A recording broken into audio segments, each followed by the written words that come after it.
Shane long ने जैसे ही बोलना शुरू किया, उस बोरी से हजारों पायरेट्स के सर लुढ़कते हुए बाहर आ गिरे। यंग मास्टर चू, आपके पास कुछ ज्यादा ही अंडरलिंग्स थे और ये कमरा उन सब के लिए छोटा पड़ रहा था, इसलिए मुझे उनकी वॉल्यूम कम करने पड़ गई ताकि मैं उन्हें यहां ला सकूं। पर टेंशन मत लीजिए, सारे 2000 पायरेट्स यहीं हैं, ना एक ज्यादा ना एक कम। क्यू शाओ डर से अपने सामने पड़े सरों के ढेर को देख रहा था। क्या तुम पागल हो गए हो? मिथिकल टर्टल काउंट, तुम्हारी हिम्मत कैसे हुई इतना बड़ा मैसेकर करने की? क्या तुम्हें फ्यूरियस टाइड सिटी के 30,000 से ज्यादा पायरेट्स के रिटेलिएशन का डर नहीं है? क्या तुम्हें डर नहीं है कि मेरे फादर जिन फैमिली को तबाह कर देंगे? इस पर शेन लॉन्ग ने एक चेयर खींची और बेड के सामने बैठकर बोला, यंग मार्की, ऐसी 2 बातें हैं जो आपको पता होनी चाहिए। पहली बात, क्लिफ वॉच आइलैंड पर कोई गोल्ड माइन नहीं है। ये गोल्ड हेवनली पाथ सोसाइटी द्वारा प्रोवाइड किया गया था। मैंने बस इसे पिघला दिया और मिट्टी में मिला दिया ताकि तुम लोगों को बेवकूफ बना सकूं। क्यू शाओ स्टंट था। ऐसे कैसे हो सकता है कि कोई गोल्ड माइन ना हो? हेवनली पाथ सोसाइटी वाले बेवकूफ नहीं है। वो तुम्हें शेन लॉन्ग को मिलियंस ऑफ गोल्ड क्यों देंगे? क्यू शाओ की इस क्वेश्चनिंग के बाद शेन लॉन्ग ने एक मिरर निकाला और बोला, क्या तुम्हें लगता है कि ये शीशा जिसकी कीमत एक सिल्वर कॉइन से भी कम है, उसकी real worth 1 million gold coins की है? उस मिरर को देखते ही क्यू शाओ को फाइनली सच्चाई समझ आ गई। वो एरोगेंट तो था पर बेवकूफ नहीं था। ऐसा साफ और चमकता हुआ मिरर, इसकी वैल्यू पक्का 1 मिलियन गोल्ड कॉइन से ज्यादा होगी। कोई शक नहीं कि heavenly path society Shane long को इतनी massive amount of gold support करने के लिए क्यों तैयार थी। फिर शेन लॉन्ग क्यू शाओ के कान के और करीब गया और फुसफुसाते हुए बोला, दूसरी बात, क्या तुम्हें क्यूरियोसिटी नहीं है कि मेरे अपर बॉडी पर ये बाइट मार्क्स किसने छोड़े हैं? ये तुम्हारी प्यारी बहन क्यू याओ एयर का काम था। उसने मुझे पूरे 2 घंटे तक टॉर्मेंट किया। हालांकि ये बहुत दर्दनाक था पर साथ ही साथ एक्सिलरेटिंग भी था। ऑफकोर्स मेरी ऐसी कोई इंटेंशन नहीं था और वाकई मैं वहां उसे ट्रीट करने गया था। मैंने बस ये एक्सपेक्ट नहीं किया था कि तुम्हारे जैसा जानवर अपनी ही बहन को ड्रग दे देगा। अनफॉर्चुनेटली तुमसे एक अपॉर्चुनिटी मिस हो गया और बदले में मेरी मदद हो गई। इसलिए इस हिसाब से देखा जाए तो मुझे तुम्हें थैंक यू कहना चाहिए। ये बातें सुनकर क्यू शाओ कंप्लीटली टूटने की कगार पर था। वो शेन लॉन्ग को दांत से काटने की कोशिश कर रहा था। मैं तुम्हें जान से मार दूंगा। मैं कसम खाता हूं जिन फैमिली तुम्हारे साथ ही दफन होगी। क्यू शाओ की इन धमकियों पर शेन लॉन्ग कंप्लीटली इंडिफरेंट रहा और लगातार उसके दिल पर वार करता रहा। क्यू शाओ, इस दुनिया में जिस किसी ने भी मुझे डायरेक्टली ऑफेंड किया है वो मर चुका है। पर क्या तुम जानते हो मैंने तुम्हें क्यों जिंदा रखा है? क्योंकि मैं तुम्हारे फादर क्यू तियानवे को यहां ल्यूर करना चाहता हूं। शेन लॉन्ग का चेहरा अब मॉकिंग नहीं बल्कि सिनिस्टर था जब उसने कहा, क्या तुम्हें लगता है कि इन दिनों हम सच में तुम्हें प्लीज करने की कोशिश कर रहे थे? ये तो बस एक ट्रैप था ताकि तुम अपनी गार्ड को लो कर दो। इसी तरह मैंने तुम्हारे फादर और फ्यूरियस टाइड सिटी की पायरेट्स की मेन फोर्स के लिए इससे भी ज्यादा परफेक्ट ट्रैप तैयार किया है। इस बार मैं तुम्हारी चू फैमिली को दुनिया से मिटा दूंगा और 20 साल पहले का जिन फैमिली का बदला लूंगा। सिर्फ यही नहीं, मैं फ्यूरियस टाइड सिटी के सारे पायरेट्स को एक ही झटके में एलिमिनेट कर दूंगा और थंडरस आइल पर अपना कब्जा जमा लूंगा। ये सुनते ही क्यू शाओ की रीढ़ की हड्डी में एक ठंडी सी सिहरन दौड़ गई। उसको अब फील हो रहा था कि शेन लॉन्ग का डर किस लेवल पर था। उसने कभी सोचा भी नहीं था कि शेन लॉन्ग इतनी गहरी कंस्पिरेसी रचेगा। उसने प्लानिंग कब शुरू की? क्या ये आइल ऑफ गोल्ड माउंटेन के डिस्प्यूट के वक्त से शुरू हो गया था? नहीं, इसकी शुरुआत शायद तब से हुई थी जब उसने बाउंडलेस रोमांटिक अफेयर्स लिखी थी। इस दुनिया में इतना टेरिफाइंग इंसान कैसे हो सकता है? शेन लॉन्ग, तुम कोई इंसान हो या भूत? नहीं, मैं ऐसे नहीं मर सकता। भले ही इमैस्कुलेटेड और बिस्तर पर पैरालाइज क्यों ना था, वो मर नहीं सकता था क्योंकि उसे जिंदा रहकर शेन लॉन्ग से बदला लेना था। ये सोचते ही उसने अपने एरोगेंट डिमीनर को ड्रास्टिकली बदल लिया और डेफिनेटली शेन लॉन्ग को खुश करने की कोशिश करने लगा। शेन लॉन्ग, प्लीज मुझे मत मारो। तुम अपने एनिमी को जिंदा रखकर उससे अपनी आंखों से हजारों पायरेट्स का अनाहिलेटिंग और फ्यूरियस टाइड सिटी को बर्बाद होते देखने दे सकते हो। और हाँ, मुझे ये भी पता है कि मेरे फैमिली का ट्रेजर कहाँ है, इसलिए तुम डेफिनेटली मुझे जान से नहीं मार सकते। शेन लॉन्ग क्यू शाओ के इस सिकोफैंटिक बिहेवियर को देखकर एक प्लेफुल मुस्कान दिखाए बिना नहीं रह सका। जिंदा रहने की इच्छा सच में बहुत स्ट्रांगली होती है। भले ही कास्ट्रेट और पैरालाइज हो गया हो, तुम अभी भी सर्वाइव करने के बारे में सोच रहे हो। फिर उसने कहा, क्यू शाओ मेरे भाई, तुम सच में काफी चालाक हो। तुमने एक अच्छा पॉइंट उठाया है, इसलिए मैं तुम्हें जिंदा रहने का एक चांस दूंगा। तुम इसे अच्छी तरह पकड़ लो तो बेहतर होगा। ये बोलने के बाद उसने दरवाजे के बाहर खड़ी एक फिगर की तरफ पॉइंट किया। देखो, मैं तुम्हारे लिए किसे लेकर आया हूँ। इस वक्त डोर पर खड़ी जिन सोर्ड लेडी थी जो अपनी बैटल अटायर में काफी वैलियंट लग रही थी। शेन लॉन्ग ने क्यू शाओ की तरफ एक सिनिस्टर स्माइल के साथ देखा। यंग मास्टर चू, देखा मैं आपके लिए कितना अच्छा हूँ। कल रात आपने कहा था कि आप उसके साथ सोना चाहते हैं और आज मैं उसे आपके पास ले आया। क्यू शाओ शेन लॉन्ग की मलिशियस स्माइल देखकर एकदम से ठंडे पसीने में छूट गया। फिर शेन लॉन्ग ने चुपचाप एक इंसेंस स्टिक जलाई। यंग मास्टर चू, अगर आप इस अगरबत्ती के बुझने से पहले रेंगते हुए जिन सोर्ड लेडी के कदमों तक पहुंच सके और उसके जूते के सोल को किस कर सके तो मैं आपको नहीं मारूंगा। क्यू शाओ पूरी तरह डम्फाउंडेड रह गया। शेन लॉन्ग, मजाक बंद करो। मेरे हाथ पैर मूव नहीं कर सकते, मैं वहां तक रेंग कर कैसे जाऊंगा? शेन लॉन्ग ने सार्कास्टिकली जवाब दिया, आपके हाथ और पैर भले ही मूव ना करें पर आपके पास दांत तो है। ये सुनते ही क्यू शाओ की अंदर की दुनिया जैसे फट पड़ी। शेन लॉन्ग, तुम स्काउंड्रल, तुम आकर मुझे अपने दांतों से रेंग कर क्यों नहीं दिखाते? पर यह कंप्लेंट उसने सिर्फ अपने दिल में ही रखने की हिम्मत की। फिर एक ऐसा सीन हुआ जिसने सबकी एक्सपेक्टेशंस को फेल कर दिया। क्यू शाओ सच में अपने दांतों से अपनी बॉडी को घसीटते हुए आगे बढ़ने लगा। क्यू शाओ को किसी कीड़े की तरह आगे बढ़ते देख शेन लॉन्ग अपने अंदर ही अंदर एक्सक्लेम करने लगा, क्यू शाओ, तुम सच में एक मिरेकल हो। तुमने वाकई दांतों का यूज करके रेंगना शुरू कर दिया। ये सिंपली अनबिलीवेबल है। इस वक्त क्यू शाओ पूरी तरह अपनी नफरत के जोर पर आगे रेंग रहा था। भले ही उसका चेहरा खून से सना हुआ था पर वो इस टास्क को पूरा करके जिंदा रहने के लिए डिटरमिन्ड था। वो बदला चाहता था। वो चाहता था कि शेन लॉन्ग का बहुत बुरा अंजाम हो। एक इंसेंस स्टिक के जलने तक का वक्त जल्दी ही गुजर गया। और फाइनली क्यू शाओ अपनी शेयर विल के जोर पर जिन स्वॉर्ड लेडी के कदमों तक पहुंच गया। तब तक वो बुरी तरह हाँफ रहा था। उसका मुंह इतना दर्द कर रहा था कि उससे ठीक से बोला भी नहीं जा रहा था। ये देखकर शेन लैंग तालियां बजाए बिना नहीं रह सका। रिमार्केबल, क्यू शाओ, तुम सच में अमेजिंग हो। तुमने एक मिरेकल क्रिएट कर दिया है। एक मफल्ड आवाज में क्यू शाओ ने शेन लैंग से पूछा, शेन लैंग, क्या अब मैं जिंदा रह सकता हूं? शेन लैंग हंसा। ऑफ कोर्स, मैं अपनी बात का पक्का हूं। मैं तुम्हें नहीं मारूंगा, पर सिर्फ इसलिए कि मैं तुम्हें नहीं मारूंगा इसका मतलब ये नहीं कि दूसरे भी नहीं मारेंगे। उसकी बात खत्म होने से पहले ही जिन स्वॉर्ड लेडी ने अपनी स्वॉर्ड ऊंची उठा ली थी और क्यू शाओ की हॉरर के बीच उसने फियर्सली उसके दिल के आर पार स्वॉर्ड घोंप दी। दूसरी स्ट्राइक उसके बाद आई जिसने तुरंत क्यू शाओ का सर धड़ से अलग कर दिया। पायरेट प्रिंस का इस तरह से अंत हो गया। शेन लैंग आगे बढ़ा, क्यू शाओ का सर उठाया जिसकी आंखें मौत के बाद भी फटी की फटी रह गई थीं और उस सर को पास ही खड़े एक पायरेट को थमा दिया। ये आदमी चो तियानवे का एक एमिसरी था जिसे नेगोशिएशंस के लिए भेजा गया था। उसने आइलैंड पर आने के बाद ये बिल्कुल एक्सपेक्ट नहीं किया था कि वो क्यू शाओ को जमीन पर रेंगते हुए देखेगा। शेन लैंग ने एक चैलेंजिंग टोन में कहा, भाई कृपया अपना दुख थोड़ा कंट्रोल करो। अपने यंग मास्टर का सर और इन 2000 सरों को वापस ले जाओ और इन्हें पायरेट किंग को सौंप देना। और पायरेट किंग को यह बताना मत भूलना कि उसका प्यारा बेटा अनरेस्ट में मारा गया है। शेन लैंग के इस एरोगेंट डिमीनर को देखते हुए एमिसरी जो क्यू शाओ का सर पकड़े हुए था उसे गुस्सा आ रहा था, पर वो दिखाने की हिम्मत नहीं कर पा रहा था। उसे समझ नहीं आ रहा था कि शेन लैंग की उनके यंग मास्टर को मारने की हिम्मत कैसे हुई। क्या उसे पायरेट किंग के रॉथ और जिन फैमिली के एनाहिलेट होने का डर नहीं था? शेन लैंग ऑफ कोर्स जानता था कि एमिसरी क्या सोच रहा है, पर उसने ज्यादा कुछ नहीं कहा और बस कोल्डली बोला, अपना ध्यान रखना और तुम्हारा सफर स्मूथ हो। शेन लैंग का एटीट्यूड देखकर एमिसरी को पता चल गया था कि अब वॉर इनेविटेबल है। मिथिकल टर्टल काउंट, वेट करो जब पायरेट किंग अपनी ट्रूप्स को यहां लीड करके लाएंगे और सब कुछ ऑब्लिटरेट कर देंगे। पायरेट एमिसरी के जाने के बाद शेन लैंग पीछे मुड़ा और जिन स्वॉर्ड लेडी को बाउ करके थैंक यू कहा। शेन लैंग की एक छोटी फैन होने के नाते यंग मास्टर शेन का ऐसा जेंटलमैनली बिहेवियर देखकर स्वॉर्ड लेडी ब्लश करने लगी और फिर एक शाय आवाज में बोली, young master Shane, thank you तो मुझे आपको बोलना चाहिए। अपने हाथों से उस बीस्ट को मार पाना, इससे मेरा गुस्सा पूरी तरह निकल गया है। तभी जिन हुई सब कुछ अरेंज करने के बाद जल्दी से वहां आया। उसे अपनी वाइफ को देखे हुए काफी वक्त हो गया था और वो देखना चाहता था कि घर पर सब ठीक है या नहीं। हालांकि उसकी बहन जो प्यार में पागल थी, उसकी नजरों में सिर्फ यंग मास्टर शेन ही थे। उसने अपने भाई की प्रेजेंस को पूरी तरह इग्नोर कर दिया। उसने सिर्फ यंग मास्टर शेन से कहा, मुझे लेडी को वापस घर ले जाने में मदद करनी है। यहाँ मेरे लिए कोई काम नहीं है तो मैं चलती हूँ। बेचारा जिन हुई अपनी बहन को जाते हुए देखकर सिर्फ अपने दिल ही दिल में मटर कर सका, प्रिटी बॉयज बिल्कुल अच्छे नहीं होते। भले ही उसने ये बात अपने दिल में कही थी, पर उसने इंस्टिंक्टिवली अपना मुंह ढक लिया। डर था कि कहीं उसके पेटी और नैरो माइंडेड मास्टर के पास माइंड रीडिंग एबिलिटीज ना हो। आधे घंटे बाद मिथिकल टर्टल काउंट और शेन लैंग माउंटेन साइड पर बनी माइन पिट के पास पहुंचे।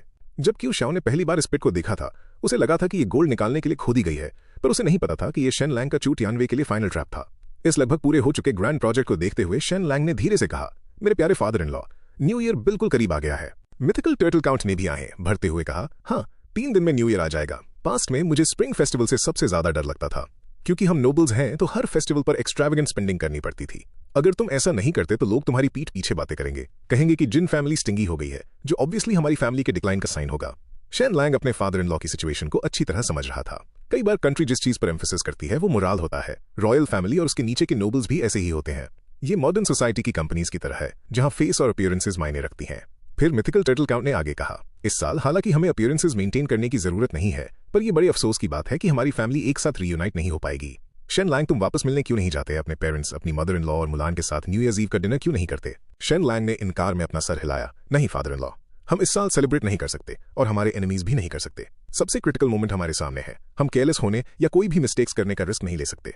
ये सुनकर मिथिकल टर्टल काउंट ने शेन लैंग की तरफ एक अप्रिशिएशन और डिटर्मिनेशन भरी नजर से देखा। गुड सन इन लॉ, मैं तुम्हारे बारे में गलत नहीं था, तो चलो एक साथ शोल्डर टू शोल्डर लड़ते हैं, बाप और बेटा बनकर। तुम्हारे ग्रैंडफादर द्वारा छोड़ी गई शेम का बदला तुम उनके ग्रैंडसन इन लॉ लोगे। इस बैटल के बाद हमारा मिथिकल टर्टल काउंट्स मैंशन फिर से राइज करेगा। वहीं दूसरी तरफ न्यू रिवर सिटी के एक लग्जूरियस रेजिडेंस में पूरे कोर्टयार्ड में काफी हैवी स्नोफॉल हुई थी, जिसने उसे एक सीनिक ब्यूटी में बदल दिया था, जैसे ठंड से ही जन्म लिया हो। अंदर फॉक्स फर वाले कपड़े पहने एक स्टनिंगली ब्यूटीफुल औरत उस विंटर चिल की नाजुक अंदाज में कंप्लेन कर रही थी। वो पैलेस के बाहर रखी गई क्राउन प्रिंस की फेवरेट कॉन्क्यूबाइन झाओ यान थी। उसकी दूसरी आइडेंटिटी ये थी कि वो जिन मुलान के ही मार्शल सेक्ट की सीनियर सिस्टर थी। अंदर मौजूद एक दूसरा शख्स जिन है काउंट टैंग लून था, जो अभी झाओ यान को क्यू शाओ द्वारा क्लिफ वॉच आइलैंड पर डिस्कवर की गई गोल्ड माइन की न्यूज रिपोर्ट कर रहा था। झाओ यान की आंखें ये सुनकर चमक उठी। जिन है काउंट, क्या आप सीरियस हैं? क्या वाकई क्लिफ वॉच आइलैंड पर कोई गोल्ड माइन है? टैंगलून ने जल्दी से उस लेटर की कॉपी निकाली जो क्यू शाओ ने चौ तियानवे को लिखा था और उसे झाओ यान को थमा दिया। उसे पढ़ने के बाद झाओ यान ने फ्राउन किया। गोल्ड माइंस को ऐसा नहीं होना चाहिए। टैंगलून हंसा, सही कहा, एक ऑर्डिनरी गोल्ड माइन की मिट्टी में इतना सारा गोल्ड साइन विजिबल नहीं होता और ना ही उसमें इतने सारे गोल्ड नगेट्स होते हैं जब तक कि वो एक एंशिएंट गोल्ड वेन ना हो। झाओ यान मुस्कुराई। उसने एंशिएंट गोल्ड वेन्स के बारे में सुना था, पर वो रेयर होती हैं और आसानी से नहीं मिलती। हालांकि अगर जिन फैमिली इतना सारा गोल्ड प्रोड्यूस कर सकती है तो भले ही वो एंशिएंट गोल्ड वेन ना हो, पर उसे एक नॉर्मल गोल्ड माइन से बहुत बड़ा होना चाहिए। फिर लेजिली अपनी चेयर पर पीछे टिकते हुए उसने पूछा, तो बताइए जिन है काउंट, आप आगे क्या करने का प्लान बना रहे हैं? अपनी बात कंटिन्यू करने का अपॉर्चुनिटी देखकर तांगलुन ने तुरंत बो किया, मैं क्लिफ वॉच आइलैंड पर कब्जा करने के लिए चो तियानवे के साथ एलाई करना चाहता हूं। पर चो तियानवे को सॉवरेन के रौथ का डर है, इसलिए वो हेजिटेट कर रहा है।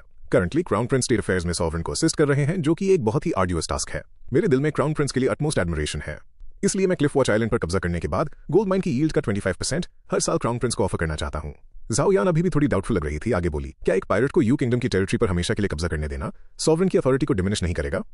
तांगलुन ने ऐड किया, प्लीज आप रेस्ट अश्योर्ड रहें, क्लिफ वॉच आइलैंड पर कब्जा करने के बाद हम यंग मास्टर जिन मुटोंग को छोड़कर जिन फैमिली के सारे मेंबर्स को अनाइलेट कर देंगे।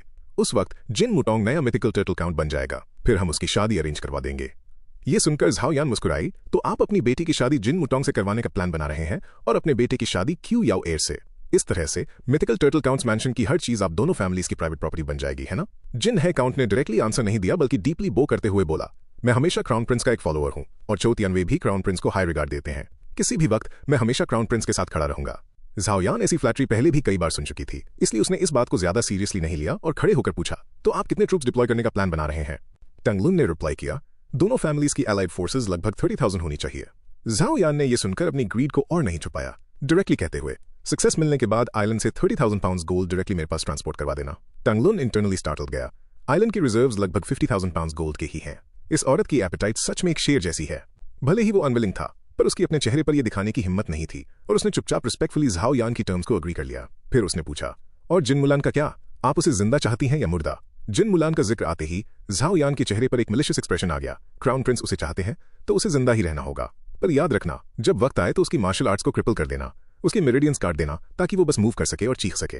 तांगलुन को भेजने के बाद झाओ यान ने तुरंत अपने सर्वेंट्स को ऑर्डर दिया कि वो जिन मुलान को एक इन्विटेशन भेजें। जब तक सब कुछ अरेंज नहीं हो गया, तब तक झाओ यान ने एक मीनिंगफुल स्माइल दिखाई। एक प्लम ट्री की ब्रांच को छूते हुए वो मर्मर, सिस्टर मुलान, जब हम दोनों मास्टर झोंग चुके को फॉलो करते थे तो मेरी फैमिली पर एक कैटास्ट्रोफी आई थी, जबकि आप हमेशा एस्टीम्ड रहीं। अब जब जिन फैमिली कोलैप्स की कगार पर है, न सिर्फ मैं फिर से राइज हुई हूं, बल्कि अब मैं तुम्हारा फेट भी कंट्रोल कर सकती हूं जिन मुलान। उसी वक्त एक प्लम ब्रांच टूट गई। अपने हाथ में उस प्लम ब्लॉसम को देखते हुए झाओ यान मुस्कुराकर बोली, फेट के ऐसे ट्विस्ट सच में काफी इंटरेस्टिंग होते हैं, है ना? वहीं दूसरी तरफ फ्यूरियस टाइड सिटी में चो तियानवे अपने कासल के टॉप पर खड़ा अपनी सिटी को ओवरलुक कर रहा था। क्या पायरेट किंग सच में क्राउन प्रिंस के प्रति इतना ही लॉयल था जैसा कि टैंगलन ने कहा था? Of course not. वो पायरेट किंग था जिसके अंडर हजारों पायरेट्स आते थे। सिर्फ एक फ्यूरियस टाइड्स माकी की पोस्ट उसकी एम्बिशन को सेटिस्फाई नहीं कर सकती थी। उसे एक बड़ा एम्पायर चाहिए था ताकि वो चू फैमिली के लिए सदियों तक एक कोलोसल फाउंडेशन एस्टैब्लिश कर सके, और अब क्लिफ वॉच आइलैंड पर मिली एंशिएंट गोल्ड वेन ही उसका अपॉर्चुनिटी थी। ग्रेट जिन किंगडम एक एंशिएंट गोल्ड वेन के जरिए ही राइज हुआ था और आज ग्रेट फ्लेम एम्पायर के अंडर नेशंस में सबसे स्ट्रॉन्गेस्ट माना जाता है। एक नई एंशिएंट गोल्ड वेन मिलने के बाद चू तियानवे को बिलीव था कि वो भी वैसा ही अचीव कर सकता है। पर अब न्यू ईयर करीब आ रहा था। इन जिन फैमिली के लैम्स को अपना आखिरी न्यू ईयर एंजॉय करने दो। क्यू याओ एयर के कासल के एक दूसरे हिस्से में शू कियानशिन ने केयरफुली अपने मास्टर से पूछा, क्या आप श्योर हैं कि अब आप journey of the monkey to obtain the scriptures नहीं सुनना चाहती? क्यू याओ एयर ने इनकार में अपना सर हिलाया। जब से उसे पता चला था कि वो बुक शेनलैंग ने लिखी है, उसने उसे सुनना बंद कर दिया था। अचानक डोर डॉग से लगातार बेल टोल्स की आवाजें आने लगी, जिसके बाद क्लिफ वॉच आइलैंड की डायरेक्शन से फ्यूरियस टाइड सिटी की तरफ एक वॉरशिप आती दिखी। पियर पर खड़ी क्यू याओ एयर और उसके कंपेनियंस को कुछ अनयूजुअल महसूस हुआ। लाइट हाउस की घंटी बजना नॉर्मल बात है, पर इतनी अर्जेंट बजने का मतलब है कि जरूर कुछ बुरा हुआ है। जैसे ही वॉरशिप पास आई, सबको शिप की सिचुएशन क्लियरली दिखने लगी। डेक पर इंसानों के सर भरे पड़े थे और पायरेट किंग का एमिसरी बीच में खड़ा था, जिसके हाथ में एक खास सर था। अचानक कोई चिल्लाया, वो तो क्यू शाओ का सर है। एमिसरी नेगोशिएशंस में फेल हो चुका था और क्यू शाओ और 2000 पायरेट्स के सर लेकर फ्यूरियस टाइड सिटी वापस आया था। पैनिक के स्टेट में चो तियानवे के क्लोज कॉन्फिडेंट ने तुरंत अपने मास्टर को यह न्यूज इन्फॉर्म की। अपने प्यारे बेटे की डेथ की न्यूज सुनकर चो तियानवे पर जैसे बिजली गिर गई हो, वो अपनी जगह पर जम गया। ये कैसे पॉसिबल है? मेरा बेटा मार्शल आर्ट्स में बहुत स्किल्ड था और उसके साथ हजारों पायरेट्स भी थे। वो कैसे मर सकता है? भले ही शेनलैंग पागल हो गया हो, पर मिथिकल टर्टल काउंट उसके इस पागलपन में उसका साथ नहीं दे सकता। और टाइम वेस्ट किए बिना वो तुरंत फ्यूरियस टाइड्स के डॉग्स की तरफ भागा, जो तब तक पायरेट्स द्वारा सील ऑफ कर दिए गए थे। डॉग्स पर फैले हुए सारे सरों ने वहां एक टेरिफाइंग सीन क्रिएट कर दिया था। एमिसरी के हाथों में क्यू शाओ का सर देखकर चू तियानवे का पूरा शरीर कांप गया। ये उसका अकेला बेटा, उसका इकलौता वारिस था। 20 साल पहले जिन फैमिली के साथ हुई बैटल को रिकॉल करते हुए, हालांकि वो जीता था, पर वो बुरी तरह जख्मी हो गया था, जिस वजह से उसकी फर्टिलिटी परमानेंट तौर पर चली गई थी, भले ही उसके मेल फंक्शंस ठीक थे। अब उसकी इकलौती लीनियज को जिन फैमिली ने कट ऑफ कर दिया था। नया और पुराना दुख मिलकर चो तियानवे का दिल एक लॉन्ग सप्रेस्ड वॉल्केनो की तरह हो गया था, जो फटने के लिए तैयार था। फिर एमिसरी ने शेनलैंग का मैसेज कन्वे किया, मास्टर, शेनलैंग ने मुझे अपनी कंडोलेंसेस बताने के लिए कहा है। उसने कहा कि आपका बेटा पीसफुल डेथ नहीं मारा है, और फिर उसने शेनलैंग ने जिस तरह क्यू शाओ को टॉर्चर किया था उसका पूरा प्रोसेस डिटेल में बताया। एनवाई का नैरेटिव सुनकर चो तियानवे ने अपने पिछले दांत इतनी जोर से पीसे कि वो लगभग टूट ही गए थे। उसका मुंह खून से भरने के बावजूद अपने बेटे को खोने का उसका ग्रीफ अनडिनायबली बहुत बड़ा था। इस वक्त चो तियानवे का चेहरा गुस्से से ऐठा हुआ था, जो कि अब ज्वालामुखी की तरह फट रहा था। मैं सारी आर्मीज को समन करूंगा, सारे एलाइज को, मिथिकल टर्टल काउंट्स मैंशन पर वॉर वेज के लिए। मैं शेन लैंग को काटकर उसके 1000 टुकड़े कर दूंगा। उसने कसम खाई कि वो उसे डेथ बाय 1000 कट्स देगा, जिन फैमिली के हर एक मेंबर की खाल उधेड़ देगा और उन्हें उसके बेटे की डेथ की कीमत अपनी जान देकर चुकानी पड़ेगी। दूसरी तरफ मिथिकल टर्टल काउंट्स मैंशन में झाओ यान के यूनिक ने अपने मास्टर का इन्विटेशन काउंट्स मैंशन पहुंचा दिया था। जिन मुलान अपने हाथों में इस अनएक्सपेक्टेड इन्विटेशन को पकड़े हुए खुद को पजल्ड और थोड़ा रिपेल्ड फील करने से नहीं रोक पाई। हालांकि झाओ यान उसकी सीनियर सिस्टर थी, पर वो पीस पवेलियन काउंट्स मैंशन की जुओ फैमिली की बेटी भी थी, जिसे उसके फैमिली बैकग्राउंड की वजह से फेवर किया जाता था। ये चीज हमेशा उसे जिन मुलान के सामने एक सेंस ऑफ सुपीरियरिटी देती थी। उन दिनों पीस पवेलियन के लॉर्ड जुओ गुआंगबू कोर्ट में हमेशा एक्टिव रहते थे। उनकी पोजीशन साउथ को पैसिफाई करने वाले जनरल की थी, एक ऐसी पोजीशन जो अब झूलिन के पास थी। पर कुछ साल पहले ना जाने किन कारणों से जुओ फैमिली रातों रात गिर गई। जुओ गुआंगबू ने सुसाइड कर लिया और जुओ फैमिली से उनके टाइटल्स और लैंड्स छीन लिए गए और उनके सारे डिसेंडेंट्स पर फिर कभी ऑफिस सर्व करने पर बैन लगा दिया गया। इस मिस्टीरियस चेंज ने झाओ यान को एक नोबल डॉटर के स्टेटस से रातों रात मिट्टी में मिला दिया था। पर इस अपहीवल के 3 साल बाद झाओ यान दोबारा उभर आई। न सिर्फ वो क्राउन प्रिंस के पास खड़ी थी, बल्कि उनकी कॉन्सॉर्ट भी बन गई थी। और तो और उसके इस फेवर के साथ ऐसा लग रहा था जैसे जुओ फैमिली से बैन हटा दिया गया हो। हालांकि उनके टाइटल्स रिस्टोर नहीं हुए थे, पर जुओ फैमिली के 2 मेंबर्स ने सक्सेसफुली इंपीरियल एग्जामिनेशंस पास कर ली थी। फिर भी जुओ फैमिली का डाउनफॉल वाकई ग्रेट फ्लेम एम्पायर से कनेक्टेड था, इसलिए ये कोर्ट में एक टैबू सब्जेक्ट बन गया था जिसे डिस्कशंस में अवॉइड किया जाता था। ऑफ कोर्स सच में क्या हुआ था इसकी specific details mythical turtle counts mention जैसे लेवल के लोगों की समझ से बाहर थी, इसलिए जिन मुलान को सिर्फ इतना ही पता था। झाओ यान के इस करंट स्टेटस के बावजूद जिन मुलान की उससे मिलने की कोई इच्छा नहीं थी। उसके इस ट्रस्टेड सर्वेंट के इस स्मग चेहरे को देखकर ही कोई भी बता सकता है कि वो दूसरों को नीचा दिखाने वाले लोगों में से है। झाओ यान में हमेशा से एक सुपीरियरिटी की अकड़ थी। जिन मुलान ने सोचा अब क्राउन प्रिंस का सपोर्ट मिलने के बाद वो जरूर अपना स्टेटस फिर से फ्लॉन्ट करने का प्लान बना रही होगी। ये सोचते ही जिन मुलान ने इन्विटेशन को सीधे इनकार कर दिया। यूनिक शॉक्ड रह गया। उसने एक्सपेक्ट नहीं किया था कि जिन मुलान उसके मास्टर को इस तरह बोल्ड तरीके से डिसरिगार्ड करेगी। फिर उसने डिस्प्लेजर के साथ कहा, मिस जिन मुलान, मेरे मास्टर का इन्विटेशन एक ऐसी चीज है जिसे रिसीव करने का सपना एक ऑर्डिनरी काउंटी का प्रीफेक्ट तक देखता है। आपको इतना अनग्रेटफुल नहीं होना चाहिए। मुलान ने इंपेशेंटली यूनिक की तरफ देखा और उसे लगा कि क्राउन प्रिंस के रेजिडेंस से आने वाले हर इंसान का एटीट्यूड एक जैसा ही है, यहां तक कि एक यूनिक भी लोगों को नीची नजर से देखता है। वो सोचने लगी कि आखिर इनकी यह सेंस ऑफ सुपीरियरिटी कहां से आती है। यही सोचकर जिन मुलान ने डिसाइड किया कि वो अब और टाइम वेस्ट नहीं करेगी। वो पीछे मुड़ी और उसने एक मैसेज छोड़ा, सॉरी मेरे पास टाइम नहीं है, लिटिल बिंग प्लीज गेस्ट को बाहर छोड़ाओ। फिर वो कूली वहां से चली गई। यूनिट वहां गुस्से से कांपता हुआ रह गया। तुम्हें लगता क्या है जिन मुलान, तुम बस एक काउंट्स मैंशन की बेटी हो और तुम्हारी क्राउन प्रिंस रेजिडेंस से आए किसी शख्स को रिफ्यूज करने की हिम्मत हुई। तुम सच में बहुत ऑडेशियस हो, पर तुम्हारी जिन फैमिली का डिजास्टर अब दूर नहीं है। देखते हैं तुम कब तक प्राउड कर सकती हो। वो हंसते हुए चला गया। लिटिल बिंग यूनक को जाते हुए देखकर उसकी पीठ पीछे अपना चेहरा बनाए बिना नहीं रह सकी। स्टूपिड यूनक, तुम ही हो जिसे जल्दी डिजास्टर फेस करना पड़ेगा। हमारे काउंट्स मैंशन को कर्ज देने की हिम्मत की, संभल कर रहना, वरना हमारे यंग मास्टर शेन तुम्हारी पूरी फैमिली पर कैलामिटी ला देंगे। टाइम बीतते देर नहीं लगी और न्यू ईयर आ गया। क्लिफ वॉच आइलैंड के मिलिट्री कैंप में हंसने की आवाजें सुनाई दे रही थीं। हालांकि शेन लैंग भी आइलैंड पर ही न्यू ईयर स्पेंड कर रहा था, पर वो पब्लिक सेलिब्रेशंस में शामिल नहीं हो रहा था। उसकी बजाय उसने अपने रूम में शेन 13 के साथ ड्रिंक करना और बातें करना चुना, और साथ ही अपने सबॉर्डिनेट पर चेक इन करने के लिए। 13, मैंने सुना है तुम्हारी माँ ने तुम्हारे लिए कोई लड़की ढूंढी है, तुम्हारा उसके बारे में क्या ख्याल है। शेन 13, जो शेन लैंग के गॉसिपी नेचर का आदी था, उसने अपना न्यू ईयर पीसफुली निकालने के लिए रिलक्टेंटली अपने थॉट्स शेयर किए। वो दिखने में ठीक है, पर उसके होंठ बहुत पतले हैं। ओल्ड मास्टर ने फेस रीडिंग कंसल्ट की और कहा कि वो मीन स्पिरिटेड हो सकती है, इसलिए मुझे वो पसंद नहीं। शेन लैंग ने मजाकिया अंदाज में जवाब दिया, अगर तुम्हें वो पसंद नहीं तो फोर्स मत करो। एक बार ये सब खत्म हो जाए तो मैं अपनी मदर इन लॉ से कहकर तुम्हें किसी ऐसी लड़की से इंट्रोड्यूस करवाऊंगा जिसके होंठ थोड़े मोटे हों। लगता है तुम फेस रीडिंग के हिसाब से काफी जानते हो, अगर अपर लिप थिक हो तो। शेन 13 स्पीचलेस था। मेरे मास्टर, आप हमेशा ऐसी बातों की तरफ ही क्यों जाते हैं? पर याद रखना, औरत चाहे कितनी भी खूबसूरत क्यों ना हो, कभी उसके आगे ग्रोवल मत। ग्रोवल करने वालों का कोई फ्यूचर नहीं होता। अपनी वाइफ के सामने उस जिनहुई को ही देख लो, मैं तो उसे बर्दाश्त नहीं कर पाता। उन्हें इस बात का अंदाजा नहीं था, पर जिनहुई उस वक्त बाहर ही खड़ा था।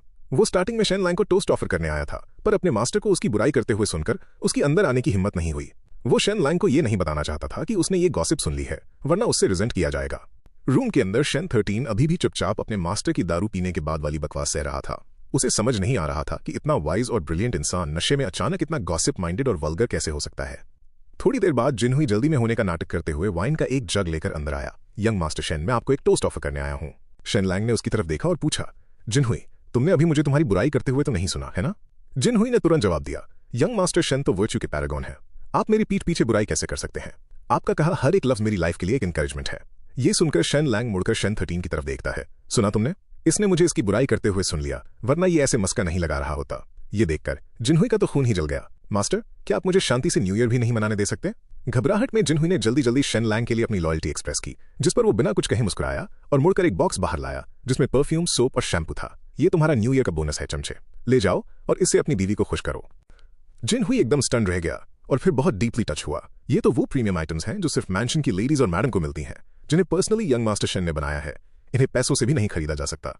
रोने जैसी हालत में जिन हुई लगातार शेन लैंग के लिए अपनी लॉयल्टी दिखाता रहा, जिसने उसका मजाक उड़ाते हुए कहा, देखो तुम कितने स्पाइनलेस हो, तुम्हें मुझसे सीखना चाहिए। भले ही मेरी बीवी मार्शल आर्ट्स में हाईली स्किल्ड है, पर मेरी प्रेजेंस में उसकी मुझे डिफाई करने की हिम्मत नहीं होती।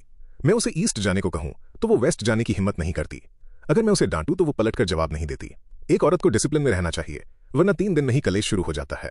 पर जैसे ही उसके शब्द खत्म हुए, एक ब्यूटीफुल फिगर डोर से अंदर आई। जिन मुलान एक हाफ स्माइलिंग और हाफ सीरियस एक्सप्रेशन के साथ शेन लैंग के पास आई। हस्बैंड, मैंने तो बस यही कहावत सुनी थी कि अगर आदमी को अनचेक छोड़ दिया जाए तो वो 3 दिन में केओस मचा देगा।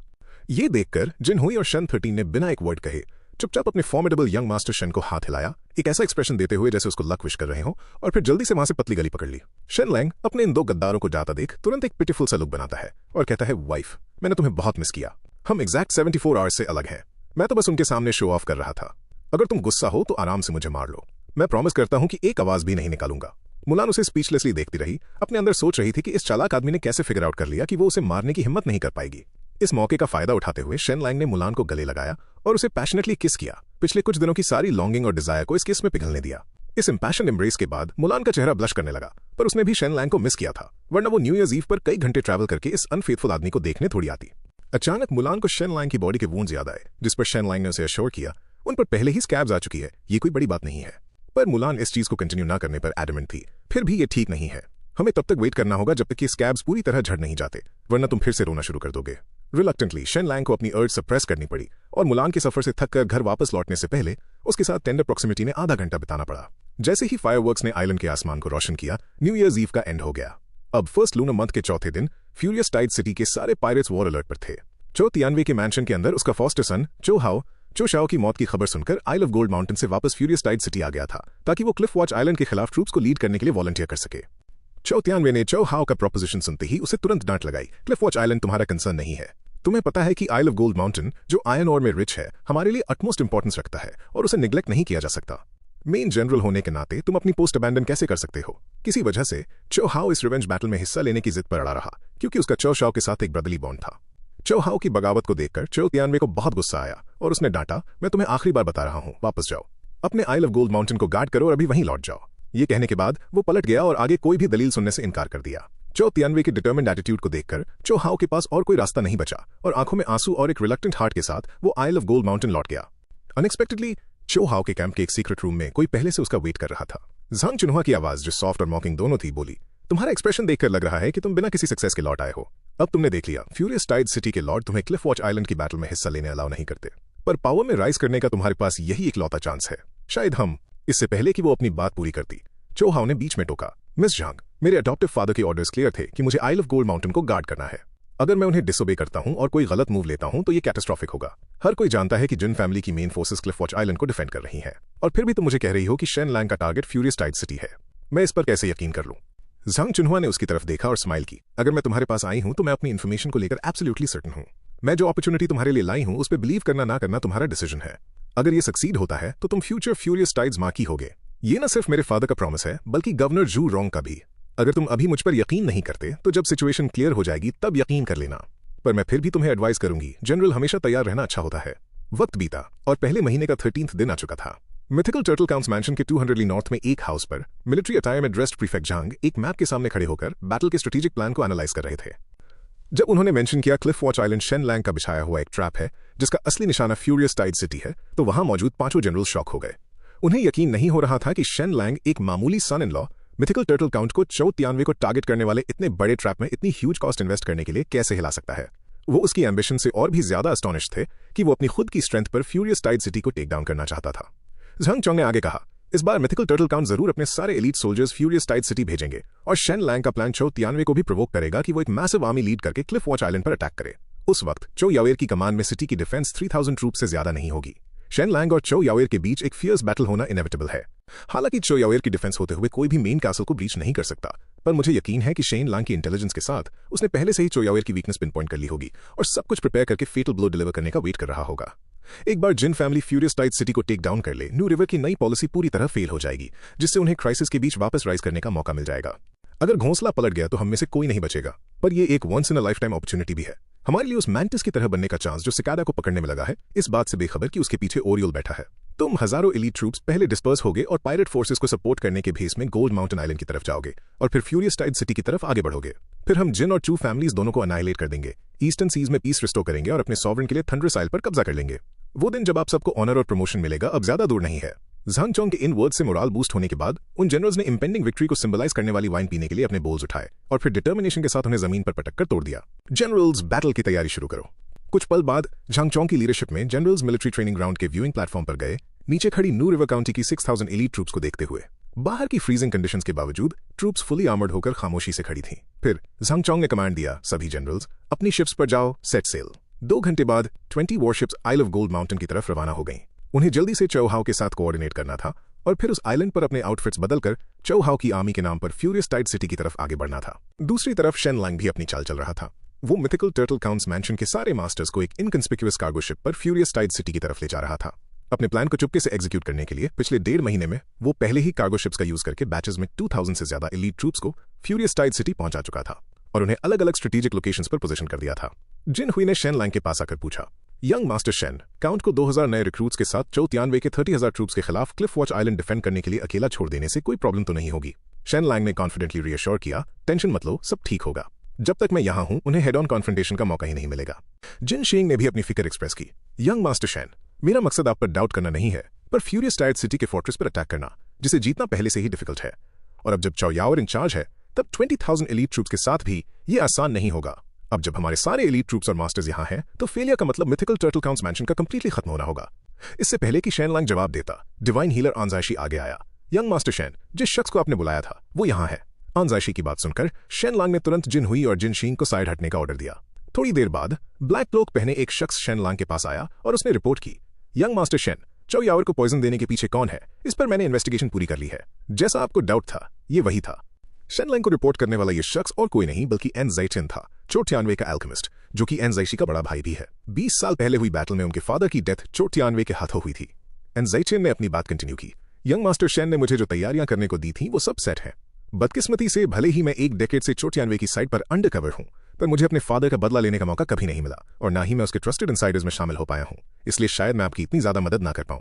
शेन लैंग ने उसे स्माइल के साथ रीअश्योर किया, फिक्र मत करो, जब तक तुम मेरा दिया हुआ टास्क कंप्लीट कर देते हो तुम जिन फैमिली के सबसे बड़े हीरो होगे। दूसरी तरफ टांग लन का मैंशन भी बैटल के लिए गियर अप हो रहा था। टांग फैमिली के 3000 प्राइवेट सोल्जर्स बीच पर क्लीनली कतार में खड़े थे। टांग लन की कमांड, फ्लैग्स बदलो। आते ही चू फैमिली के डजन्स ऑफ फ्लैग्स अचानक लहरा दिए गए। कंट्री के अंदर नोबल्स के रूप में खुलेआम वॉर करने से सॉवरेन का दखल होना इनएविटेबल था, पर अगर वो पायरेट्स के रूप में ऑपरेट करते तो ऐसी कोई टेंशन नहीं होगी। फिर टांग लन ने दौलत का लालच देकर अपनी ट्रूप्स को भड़काना शुरू किया। जेंटलमैन, क्लिफ वॉच आइलैंड पर एक एंशिएंट गोल्ड वेन डिस्कवर हुई है। अभी जिन फैमिली के पास उसकी रखवाली के लिए सिर्फ 4000 ट्रूप्स हैं, जबकि हमारा कोalition 30,000 का है। ये बैटल तो एक ब्रीज जैसी होगी। हमारी जीत के बाद हर सोल्जर को 20 गोल्ड कॉइन्स मिलेंगे और तुम जिन फैमिली के हर मेंबर को मारने पर एडिशनल 15 गोल्ड कॉइन्स कमाओगे। अब अपने आप को अमीर बनाने का वक्त आ गया है। चलो अपनी बहादुरी से क्लिफ वॉच आइलैंड को जमीन के बराबर कर दें। उसकी इन बातों ने टैंग फैमिली की प्राइवेट आर्मी के अंदर आग लगा दी। जिन है काउंट ने एक सिनिस्टर स्माइल दी, शेन लैंग, जिन जुओ, तुम्हारे आराम के दिन अब खत्म हो चुके हैं।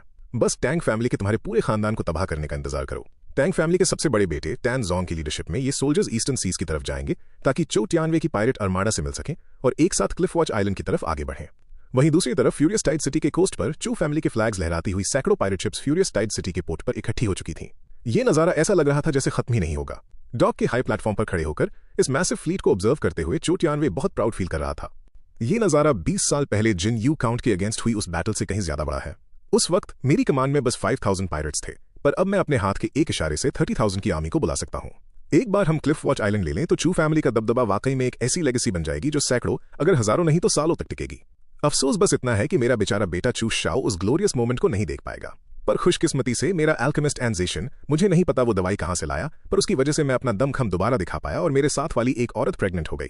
जब तक मैं बच्चे पैदा कर सकता हूं मुझे सक्सेसर ना होने की कोई टेंशन नहीं है। फिर वो अपने बगल में खड़ी चो याओर को देखने के लिए मुड़ा, अपने दिल में एक अफसोस फील करते हुए। मेरा ओरिजिनल इरादा तो चो याओर को पाल पोस कर बड़ा करके अपनी औरत बनाने का था, पर अनएक्सपेक्टेडली वो एक रिबेलियस और रूथलेस औरत बन गई है।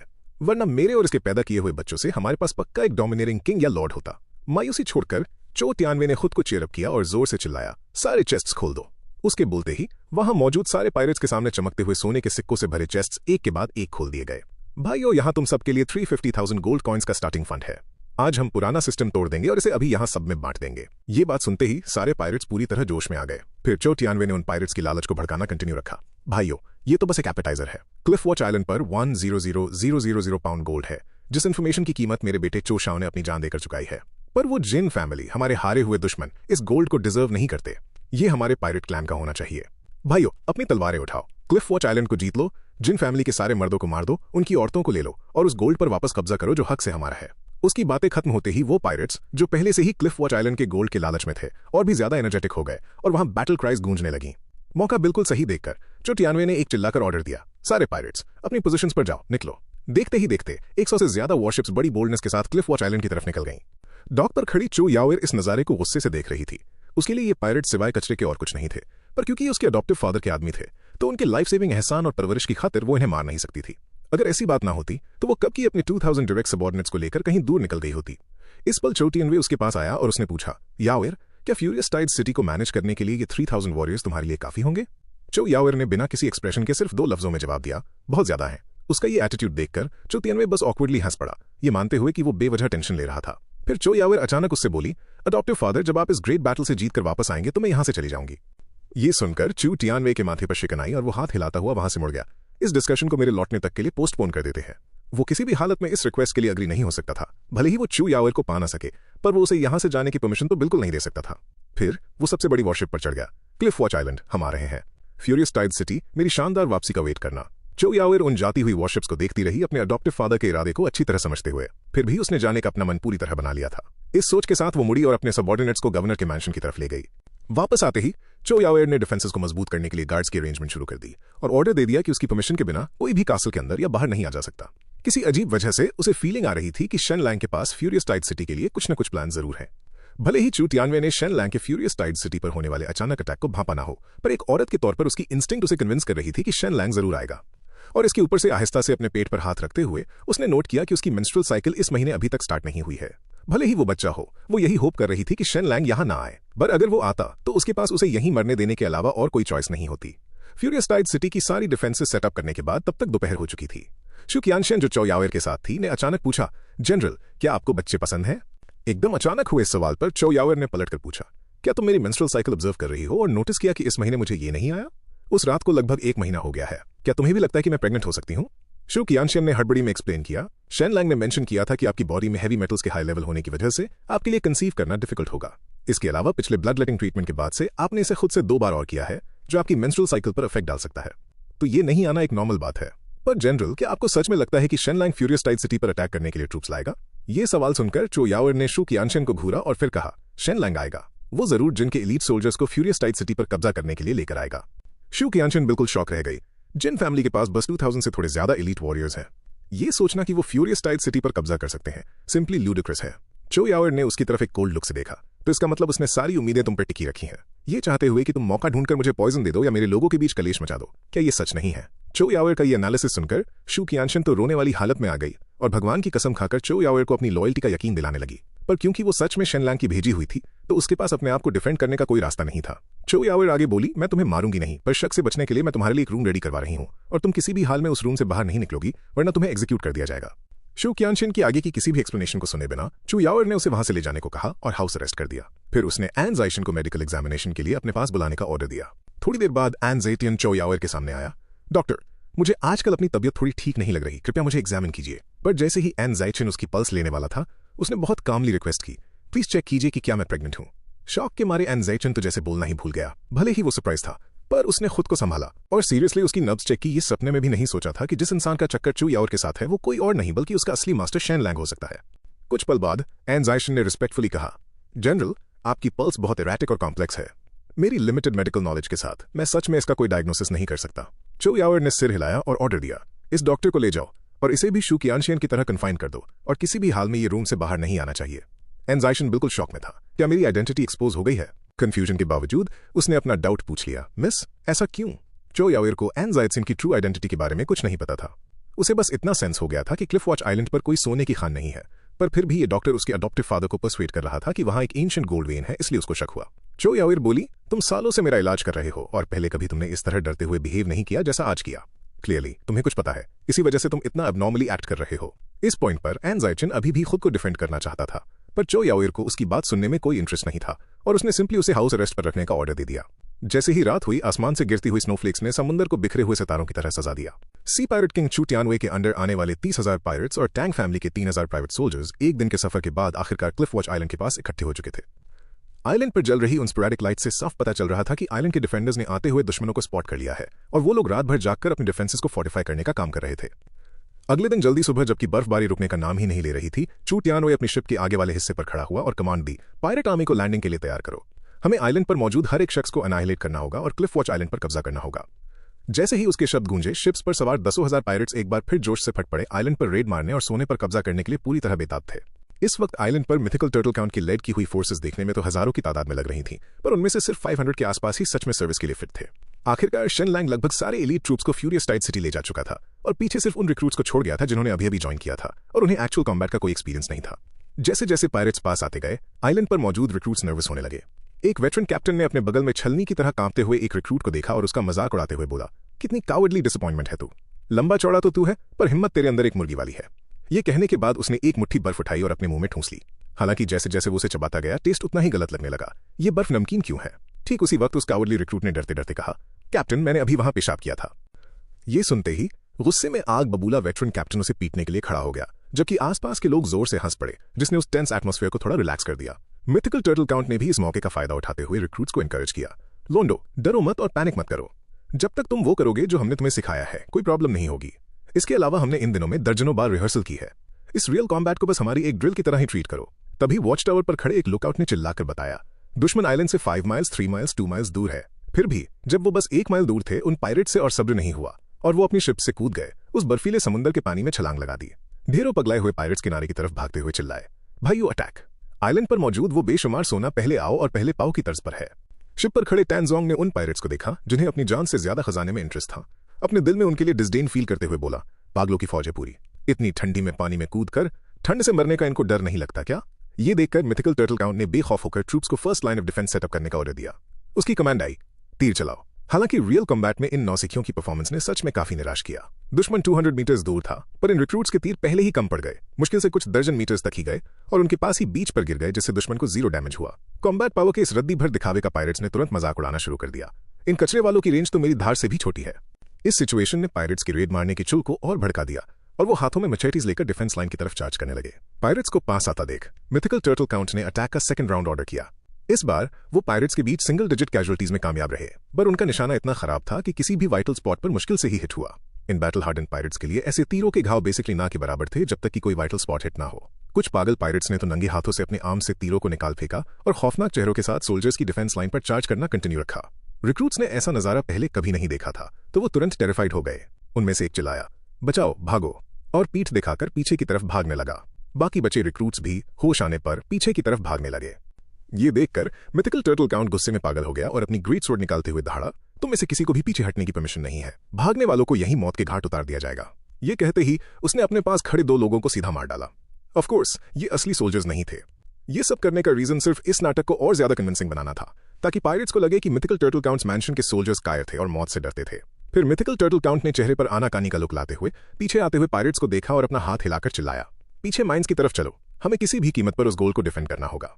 जब करीब के पायरेट्स ने मिथिकल टर्टल काउंट को गोल्ड मेंशन करते हुए सुना, तो वो और एक्साइटेड हो गए। जिन सोल्जर्स को इतना वीक देखकर पायरेट्स और भी ज्यादा जोश के साथ उनका पीछा करने लगे।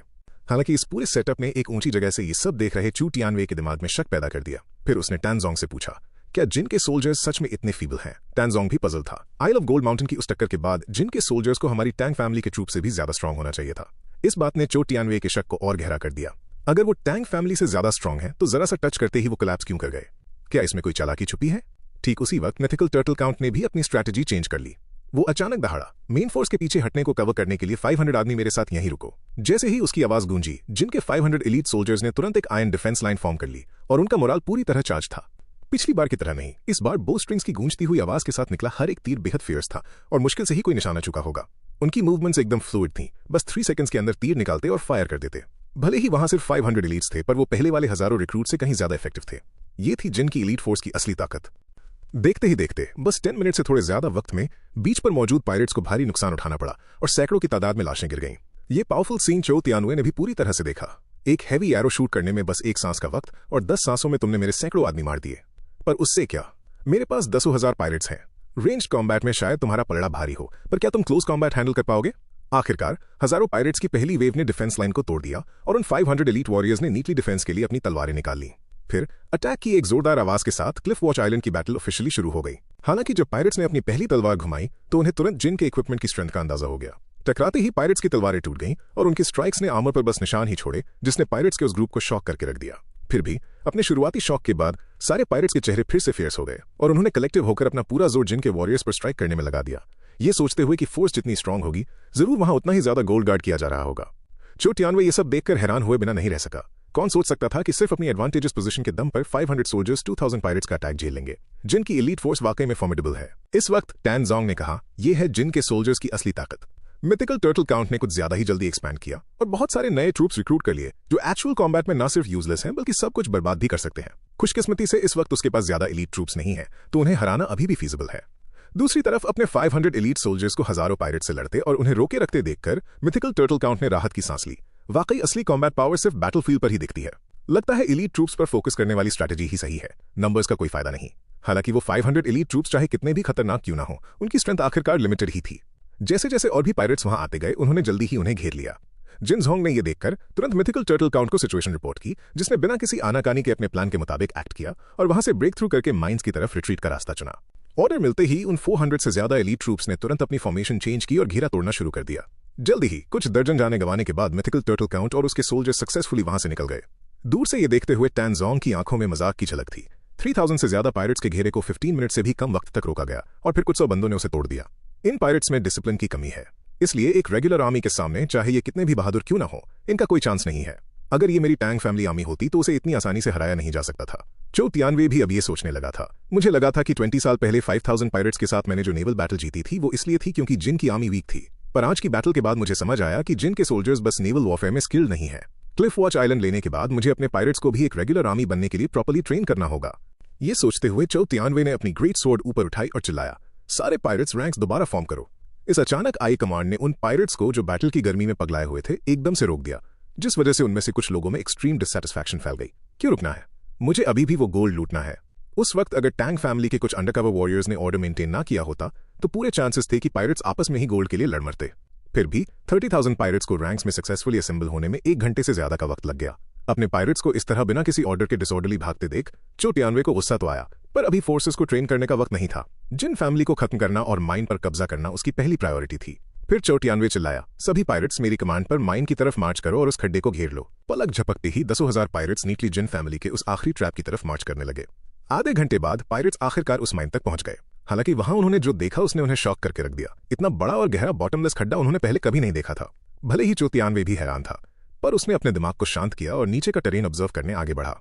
उसने देखा कि मिथिकल टर्टल काउंट की 4000 से ज्यादा की आर्मी माइन शाफ्ट्स की उन गुफाओं में छुपी हुई थी और गुफाओं के बाहर सोने की रेत के ढेर लगे थे जो बर्फ के नीचे से मुश्किल से ही दिख रहे थे। चो तियानवे पलटकर टैन जोंग से बोला, लगता है मिथिकल टर्टल काउंट माइन के बॉटम पर टिके रहना चाहता है, पर इस जगह को डिफेंड करना आसान है और अटैक करना मुश्किल, जो हमारे लिए प्रॉब्लम बन सकता है। पर टैन जोंग का मानना था इस खड्डे से बाहर आने का एक ही रास्ता है। मिथिकल टर्टल काउंट और उसके आदमी जो यहाँ गार्ड कर रहे हैं वो बस अपनी मौत का इंतजार कर रहे हैं। इसी वक्त पास खड़े पायरेट्स ने भी नीचे देखने के लिए अपनी गर्दनें लंबी कर ली। भले ही उन्हें वहां गोल्ड की ईंटें या नगेट्स नहीं दिखे, पर उन्हें बर्फ से ढकी माइन सैंड के बीच चमकती हुई गोल्ड सैंड जरूर दिख गई। ठीक तभी एक जवान पायरेट अपनी मुट्ठी में गोल्ड सैंड लेकर भागता हुआ आया अपनी अचीवमेंट शो ऑफ करने के लिए। मास्टर, ये वही माइन सैंड है जिसे लाने के लिए मैंने अपनी जान रिस्क पर डाल दी थी। प्लीज एक बार देखिए। जब चो तियानवे ने वो गोल्ड सैंड उठाई तो वो पूरी तरह शॉक रह गया। माय गॉड, मैंने आज तक ऐसी माइन सॉइल नहीं देखी जिसमें इतना हाई गोल्ड कंटेंट हो। ये पक्का कोई एंशिएंट गोल्ड वेन है। ऑर्डिनरी गोल्ड माइंस इतना ज्यादा गोल्ड सैंड प्रोड्यूस नहीं करती हैं। अगर इसे एक्सट्रैक्ट किया जाए तो ये 10,000 बल्कि सैकड़ों हजार पाउंड गोल्ड बन सकता है। टैन जोंग ने भी ऑफकोर्स वो हाई क्वालिटी माइन सॉइल देखी और अपनी एक्साइटमेंट को मुश्किल से ही कंट्रोल कर पाया। वो तो चाहता था कि सीधा अपनी ट्रूप्स को माइन के अंदर ले जाए और जिन फैमिली को मिटाकर इस एंशिएंट गोल्ड वेन पर कब्जा कर ले। हालांकि ज्यादा एक्सपीरियंस्ड होने के नाते चो तियानवे उस बड़े खड्डे को देखकर शांत हुआ। उसे कुछ अजीब सेंस हो रहा था। नहीं, हमें बस इन्हें घेरना है बिना अटैक किए। अभी बस एक ही एग्जिट है। ना तो वो एंशिएंट गोल्ड वेन कहीं भाग कर जा सकती है और ना ही ये हजारों लोग चाहे ये कुछ भी कर लें। शेन लैंग एक विशियस और चालाक जानवर है। क्या पता उसने इस जायंट पिट के नीचे ट्रैप्स बिछा रखे हों। भले ही टैन जोंग को लग रहा था कि चो तियानवे कुछ ज्यादा ही कॉशियस हो रहा है, पर यहां तक कि उसका बाप भी स्पायरेट किंग से डरता था, इसलिए वो बस चुपचाप गुस्से में बात मानकर रह गया। इस वक्त चो तियानवे माइन के एज तक चलकर गया और नीचे मिथिकल टर्टल काउंट को आंखों में आंखें डालकर देखा मिथिकल टर्टल काउंट, हम तुम्हारी ऊपर से निगरानी करेंगे, बिना खाने और फ्रेश पानी के। देखते हैं तुम लोग वहां नीचे कितनी देर तक टिक पाते हो। आधा दिन बीतने के बाद नीचे मौजूद जिन के सोल्जर्स एंग्शियस होने लगे थे। ऊपर उन पायरेट्स की तरफ देखते हुए जिन शींग ने मिथिकल टर्टल काउंट से पूछा, मास्टर, अगर चो टियानवे की आर्मी बस माइन के एंट्रेंस को गार्ड करती रही और नीचे नहीं आई तो हम क्या करेंगे? मिथिकल टर्टल काउंट बिल्कुल शांत रहा। टेंशन मत लो, जब तक हम शेनलैंग के प्लान को स्टेप बाय स्टेप फॉलो करते रहेंगे ये पायरेट जरूर इस ट्रैप में फंसेंगे। अब तक चो टियानवे के सारे एक्शंस शेनलैंग की प्रेडिक्शन से मैच किए हैं। उस पर ट्रस्ट रखो, वो गलत नहीं हो सकता। और वाकई शेनलैंग आज तक कोई साइकोलॉजिकल बैटल नहीं हारा था। जब तक चो टियानवे के अंदर लालच बाकी है वो इस ट्रैप में फंसेगा और इसमें ज्यादा लंबा वक्त नहीं लगेगा। दूसरी तरफ शेनलैंग आज फ्यूरियस टाइड सिटी पहुंच चुका था। चो टियानवे के पायरेट आर्मी को ले जाने और चो याओएर के सिर्फ कैसल को गार्ड करने की वजह से शहर की सड़कों पर बस लूटपाट और वायलेंस फैली हुई थी। यहां तक कि जो लोग अभी भी बिजनेस कर रहे थे उनके एंट्रेंस पर बॉडीगार्ड्स खड़े थे, और जो लोग बॉडीगार्ड्स अफोर्ड नहीं कर सकते थे उनकी अपने घरों से बाहर निकलने की हिम्मत नहीं हो रही थी। फ्यूरियस टाइड सिटी पूरी तरह केओस में डूब चुकी थी। कुछ ही देर बाद शेनलैंग और उसके कुछ साथी फ्यूरियस टाइड सिटी में मौजूद जिन फैमिली के स्ट्रॉन्ग होल्ड पर पहुंच गए। अंदर एंटर करते ही शेनलैंग ने बिना एक पल का रेस्ट किए तुरंत ऑर्डर दिया कि शहर के अंदर छुपे हुए सभी पर्सनल को इकट्ठा किया जाए और फ्यूरियस टाइड सिटी की मेन गवर्नमेंट बिल्डिंग पर अटैक करने की तैयारी शुरू की जाए। वहीं दूसरी तरफ क्लिफ वॉच आइलैंड पर अलायंस के दो लीडर्स आपस में डिफरेंस ऑफ ओपिनियन की वजह से झगड़ रहे थे। चो टियानवे का कुछ ज्यादा ही कॉशियस और केयरफुल एटीट्यूड तानजोंग को फ्रस्ट्रेट कर रहा था। उसे समझ नहीं आ रहा था कि एक इतना रिनाउंड पायरेट किंग इतना कावर्डली बनकर क्यों एक्ट कर रहा था, खासकर तब जब एक बहुत बड़ी दौलत उनके ठीक सामने थी। पर फिर भी वो एक ही झटके में अटैक करने से इनकार कर रहा था। ठीक उसी वक्त कई और पायरेट लीडर्स जिन्हें भी चो टियानवे के एक्शन समझ नहीं आ रहे थे इस मैटर को डिस्कस करने के लिए इकट्ठे हुए। एक हॉट हेडेड पायरेट ने कहा, भाइयों, हमारे नीचे सोने की रेत के पहाड़ लगे हुए हैं, किंग हमें नीचे जाकर काट मार क्यों नहीं करने दे रहा? तुम्हें लगता है उसके दिमाग में कोई और प्लान चल रहा है? क्या उसे डर है कि हम सोना चुरा लेंगे? शायद वो चाहता है कि टर्टल काउंट की आर्मी भूख से मर जाए और फिर चुपके से अपने ट्रस्टेड एक्सपर्ट्स को भेजकर सारा सोना निकलवा ले। जब हम वहां पहुंचेंगे तो वो कह देगा कि टर्टल काउंट ने पहले ही सारा सोना कहीं और शिफ्ट कर दिया था। ये बातें सुनकर नशे में धुत सभी पायरेट्स भड़क गए और चिल्लाए, हम यहाँ अमीर बनने आए हैं, किंग हमारे और पैसे के बीच में दीवार बनकर खड़ा नहीं हो सकता। ये चिल्लम चिल्ली सुनकर बाकी लोगों का नशा उतर गया, जो अच्छी तरह जानते थे कि अगर ये बातें चो टियानवे के कानों तक पहुंच गईं तो वो सब मारे जाएंगे। फिर उस हॉट हेडेड पायरेट ने अचानक ऐड किया, वो डीमनस यहाँ नहीं है, तुम लोग किस बात से डर रहे हो? ये सुनते ही पूरे कमरे में सन्नाटा छा गया। अगले ही सेकंड उन्हें रियलाइज हुआ, हम आखिर चो फैमिली से डर क्यों रहे हैं? क्या ये सिर्फ उस इनविंसिबल जनरल चो याओएर की वजह से नहीं है? अब जबकि वो डीमनस यहाँ नहीं है तो चलो किंग से जिन फैमिली पर अटैक करने की बात करने के लिए एक रिप्रेजेंटेटिव को भेजते हैं। फिर सबने उस हॉट हेडेड पायरेट की तरफ देखा, भाई हम सब में तू ही सबसे बेस्ट है, तुझे ही जाकर किंग से बात करनी चाहिए, हम साइड से तुझे पूरा सपोर्ट करेंगे। कुछ देर बाद ये पागल लौंडा एक्चुअली चो टियानवे के पास दौड़ता हुआ गया और उसे समझाने लगा, योर मैजेस्टी, भले ही हमने मिथिकल टर्टल काउंट की ट्रूप्स को घेर रखा है पर हमारी खुद की सप्लाईज लगभग खत्म होने वाली हैं। अब जबकि हमारी फोर्सेज मिथिकल टर्टल काउंट से 10 गुना ज्यादा है और हमें आप जैसी वाइज और ब्रेव लीडरशिप मिली हुई है, तो क्या ये उन्हें खत्म करने का एकदम परफेक्ट मौका नहीं है? ये सुनने के बाद चो टियानवे कुछ नहीं बोला, बस चुपचाप उस बेवकूफ को आगे बोलते हुए देखता रहा। योर मैजेस्टी, आपकी सिर्फ एक कमांड के साथ हमें मिथिकल टर्टल काउंट की उन 4000 की ट्रूप्स को अनाइलेट करने में 1 घंटा भी नहीं लगेगा। कृपया अब और हेजिटेट मत कीजिए। फिर चो टियानवे खड़ा हुआ और चलकर उस बेवकूफ के पास आया। तो क्या तुम ये कहना चाह रहे हो कि मैं अटैक इसलिए टाल रहा हूं ताकि मैं सारा गोल्ड अकेले दबा सकूं, और क्योंकि डीमनस चो याओएर यहाँ नहीं है तो किसी को भी मुझसे द पायरेट किंग से इतना डरना नहीं चाहिए? ये सुनते ही उस हॉट हेडेड बंदे के पसीने छूट गए। डैम इट, किस पनौती गद्दार ने मुझे बेच खाया? कहां गई पायरेट्स की ऑनर? इससे पहले कि वो अपने डाउट्स को सुलझा पाता, चो टियानवे गुस्से में दहाड़ा, इसे यहां लाओ। इस आदमी ने हमारे मिलिट्री मोराल को डिस्टर्ब करने की कोशिश की है, इसे बाहर ले जाओ और इसका सिर कलम कर दो। जैसे ही उसने बोलना खत्म किया 2 गार्ड्स ने उसे पकड़ लिया। चाहे उसने कितनी भी रहम की भीख मांगी, उसका कोई फायदा नहीं हुआ। जल्दी ही कैंप के बाहर एक क्रिस्प आवाज गूंजी और उस लौड़े का सिर धड़ से अलग कर दिया गया, एक ऐसा नजारा जिसने वहां मौजूद कई पायरेट लीडर्स के चेहरे डर के मारे पीले कर दिए। फिर चो टियानवे धीरे से पलटा और उसने कोल्ड आवाज में सबको वार्न किया, अब से अगर किसी ने भी मेरे मिलिट्री ऑर्डर्स पर सवाल उठाने की हिम्मत की तो उसका यही अंजाम होगा। पायरेट्स जो डर के मारे लगभग अपनी पैंट गीली करने वाले थे, सबने हाँ में सिरे लाया और दोबारा कोई भी ऑब्जेक्शन उठाने की हिम्मत नहीं की। ऑफ कोर्स चो टियानवे जानता था कि भले ही उसने टेम्परेरीली इन पायरेट लीडर्स की आवाज दबा दी है, पर उनके अंदर की गोल्ड की लालच को नहीं दबाया जा सकता। उसे उनका ध्यान भटकाने के लिए कोई ना कोई तरीका ढूंढना था। अगले दिन से चो टियानवे ने पायरेट्स को ऑर्डर दिया कि वो जिन फैमिली पर वर्बल अटैक शुरू करें और उन्हें प्रोवोक करने वाली टैक्टिक्स यूज करें। ये पायरेट्स तो नेचुरली वल्गर थे ही, और अपनी इंसल्ट्स में ये पूरी तरह से बेशर्म हो गए थे। सीधे माइन पिट में खड़े लोगों को निशाना बनाते हुए उन्होंने मिथिकल टर्टल काउंट की पूरी फैमिली को गालियां देना शुरू कर दिया। ऐसी गिरी हुई गालियां सुनकर जिनके सोल्जर्स गुस्से से फटने वाले थे, खासकर जिनजोंग, जिसने अपनी गॉडेस जिन मुलान पर होने वाली इंसल्ट सुनी तो वो इतना फ्यूरियस हो गया कि बस निकलकर इन कमीनों को सबक सिखाने ही वाला था। मिथिकल टर्टल काउंट भी पूरी तरह फ्यूरियस था। उसने हमेशा लेडी जिन को अपनी जिंदगी में किसी हीरे की तरह संजो कर रखा था, पर आज इन गंदे पायरेट्स ने उसे डिफाइल कर दिया था। वो तो चाहता था कि इनको अभी के अभी चित्रों में फाड़ दे, पर उसने अपना गुस्सा दबाया, ये समझते हुए कि जल्दबाजी उसके बड़े प्लान्स को बर्बाद कर सकती है। जब वर्बल प्रोवोकेशन काम नहीं आया तो चो टियानवे ने एक और भी घटिया चाल चली। उसने शिप से कुछ हैंडसम जवान लड़कों को ऑर्डर दिया, उन्हें शेनलॉन्ग, जिन मुलान और लेडी जिन के कपड़े पहनाए और रोल प्लेइंग शुरू कर दी। फिर उसने उन्हें रस्सियों से बांध दिया, उन्हें कुत्तों की तरह जमीन पर रेंगने पर मजबूर किया और आखिर में और भी एक्सट्रीम लेवल की रोल प्लेइंग अब्यूज करने लगा। ये सब देखते हुए जिनजोंग इतना गुस्से में था कि उसने रेज के मारे लगभग अपना चेहरा ही मोड़ लिया था और अपने पिछले दांत पीस रहा था। उसे समझ नहीं आ रहा था कि ये पायरेट्स जिन फैमिली को इस लिमिट तक इंसल्ट कैसे कर सकते हैं और उसका मास्टर अभी भी इसे चुपचाप क्यों सह रहा है। वहीं दूसरी तरफ मिथिकल टर्टल काउंट ने इन मरने वाले लोगों को मर्डरस इंटेंट वाली आंखों से देखा। बस इंतजार करो, आज की इस इंसल्ट की कीमत तुम सब अपनी जान देकर चुकाओगे, वो भी शेन लैंग के हाथों। अनएक्सपेक्टेडली अगले दिन पायरेट्स ने उस जवान लड़के को जो शेन लैंग का रोल प्ले कर रहा था एक पोल से बांध और उसके टुकड़े टुकड़े करके उसे एग्जीक्यूट कर दिया। इन खून से सने हुए पायरेट्स को इतने फेरोशियस एक्सप्रेशंस के साथ देखकर किसी की भी रूह कांप जाए। अब उन्हें इंसान तो बिल्कुल नहीं कहा जा सकता था, वो परवर्टेड डीमंस का एक झुंड ज्यादा लग रहे थे। अचानक एक जवान पायरेट ने पिट के नीचे इशारा किया और चिल्लाया, योर मैजेस्टी, जिन फैमिली के सोल्जर्स गायब हो गए हैं। चो टियानवे पूरी तरह शॉक में आ गया और जल्दी से भीड़ को चीरते हुए माइन एंट्रेंस की तरफ बढ़ा। पर जब उसने उस खाली खड्डे को देखा तो वो दंग रह गया। वहां न सिर्फ एक भी शख्स नहीं बचा था बल्कि टेम्पररी बिल्डिंग्स तक हटा दी गई थीं। पिट के बॉटम पर अब सिर्फ अनगिनत गोल्ड सैंड और ओर ही बची थी। ये क्या चल रहा है? बाहर आने का सिर्फ यही एक रास्ता है। मिथिकल टर्टल काउंट और उसके 4000 आदमी आखिर जा कहां सकते हैं? कुछ तो गड़बड़ है, लोग ऐसे ही गायब नहीं हो सकते। ये जरूर शेन लैंग का कोई प्लॉट है। तभी उसने नोटिस किया कि उसके आसपास के पायरेट्स जैसे किसी ने उन पर जादू कर दिया हो, पिट में नंगी पड़ी गोल्ड सैंड को लालच से घूर रहे थे और बेवकूफों की तरह हंस रहे थे। उसी वक्त किसी स्क्वाड के एक पायरेट ने दहाड़ा, भाइयों वहां नीचे अब कोई नहीं बचा, वो सारा गोल्ड हमारा है। ये सुनते ही एक बड़ी तादाद में पायरेट्स माइन के बॉटम की तरफ दौड़ पड़े, चो टियानवे के किसी भी ऑर्डर को पूरी तरह से इग्नोर करते हुए, सिचुएशन को हाथ से पूरी तरह निकलते हुए देखकर और ये जानते हुए कि वो दूसरे पायरेट लीडर्स के सबऑर्डिनेट्स को कंट्रोल नहीं कर सकता, वो अपने खुद के 10,000 डायरेक्ट ट्रूप्स को नीचे उतरने से रोकने पर मजबूर हो गया। उसे पूरा यकीन था कि जिन के 4,000 ट्रूप्स का इस तरह मिस्टीरियस तरीके से गायब होना एक ट्रैप था और वो इस बात पर रिस्क नहीं ले सकता था। ऊपर टैंग फैमिली के कैंप में वहां हर तरफ एंग्शियस वॉरियर्स भरे हुए थे जो सब नीचे गोल्ड लूटने के लिए झगड़ते हुए पायरेट्स को गौर से देख रहे थे, समझ नहीं पा रहे थे कि क्या किया जाए। आखिरकार एक बंदे से रहा नहीं गया और वो टैनजोंग के पास पूछने चला गया, जनरल, क्या हम बस खड़े होकर इन पायरेट्स को सारा गोल्ड ले जाते हुए देखते रहेंगे? टैनजोंग खुद कंफ्यूजन में था। उसे अंदाजा हो गया था कि नीचे की सिचुएशन में कुछ तो ऑफ था और बिना सोचे समझे नीचे चार्ज करना सीधा ट्रैप में घुसने जैसा हो सकता है। पर पार्टिसिपेट न करने का मतलब था उन लालची पायरेट्स को सारा गोल्ड अकेले ले जाते हुए देखना, जिसका मतलब उनके लिए शायद कुछ भी न बचे।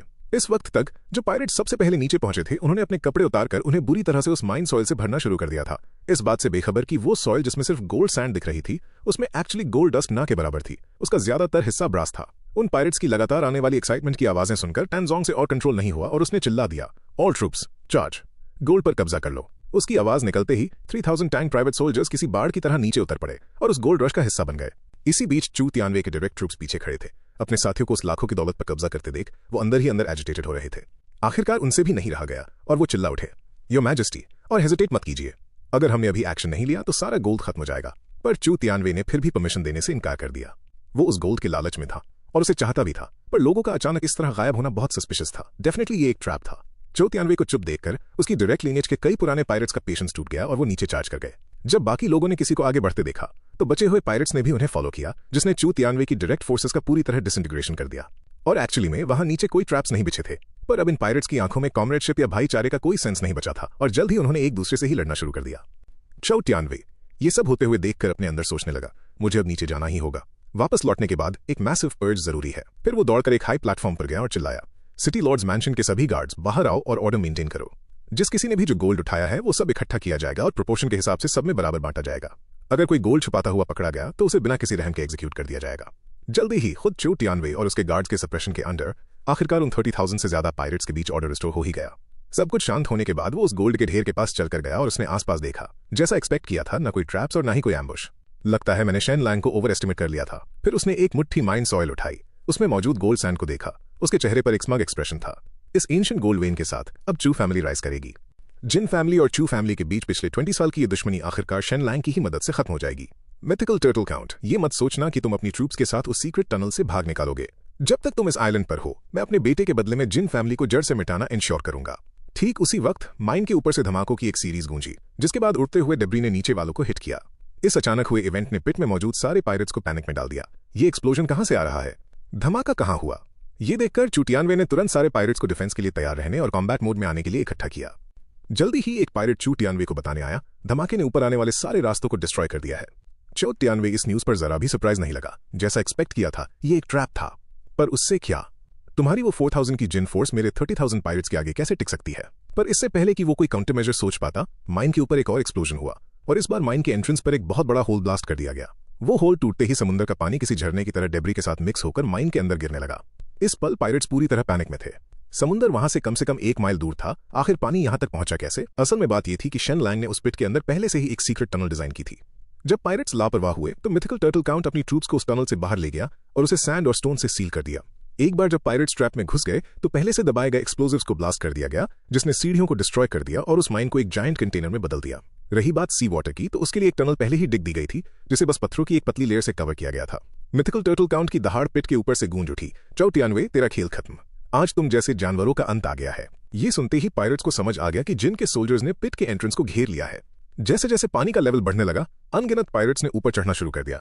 कुछ ने तो उन बर्फीले वॉल्स को भी स्केल करने की कोशिश की, पर ठंड की वजह से वॉल्स जम चुकी थीं और ऊपर से जिन के सोल्जर्स लगातार पत्थर फेंक रहे थे और तीर चला रहे थे, जिस वजह से ऊपर चढ़ने वाले वापस नीचे गिर गए। चौ टियानवे आग बबूला था। शेन लैंग, तुम सच में बहुत रूथलेस हो। इस तरह की साजिश मिथिकल टर्टल काउंट कभी सोच भी नहीं सकता था। ये तुम ही थे, पक्का तुम ही थे। दूसरी तरफ टैनजोंग अभी भी शॉक में था, तो चौ टियानवे का पहले रोकना उसकी कायरता नहीं थी, बल्कि इस चालाक लोमड़ी ने सच में खतरा भांप लिया था।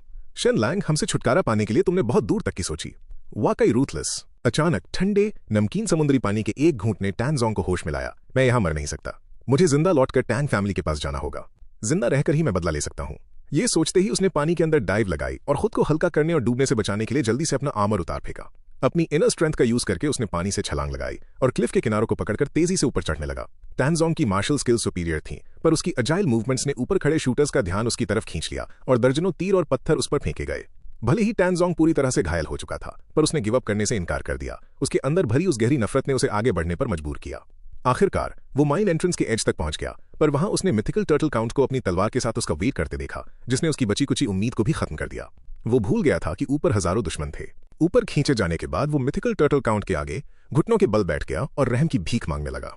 मिथिकल टर्टल काउंट ने जिनजोंग को इशारा किया, जिसने टैनजोंग को पीछे से पकड़कर रोक लिया। अगले ही सेकंड मिथिकल टर्टल काउंट ने टैनजोंग की मार्शल आर्ट्स को डिसेबल कर दिया।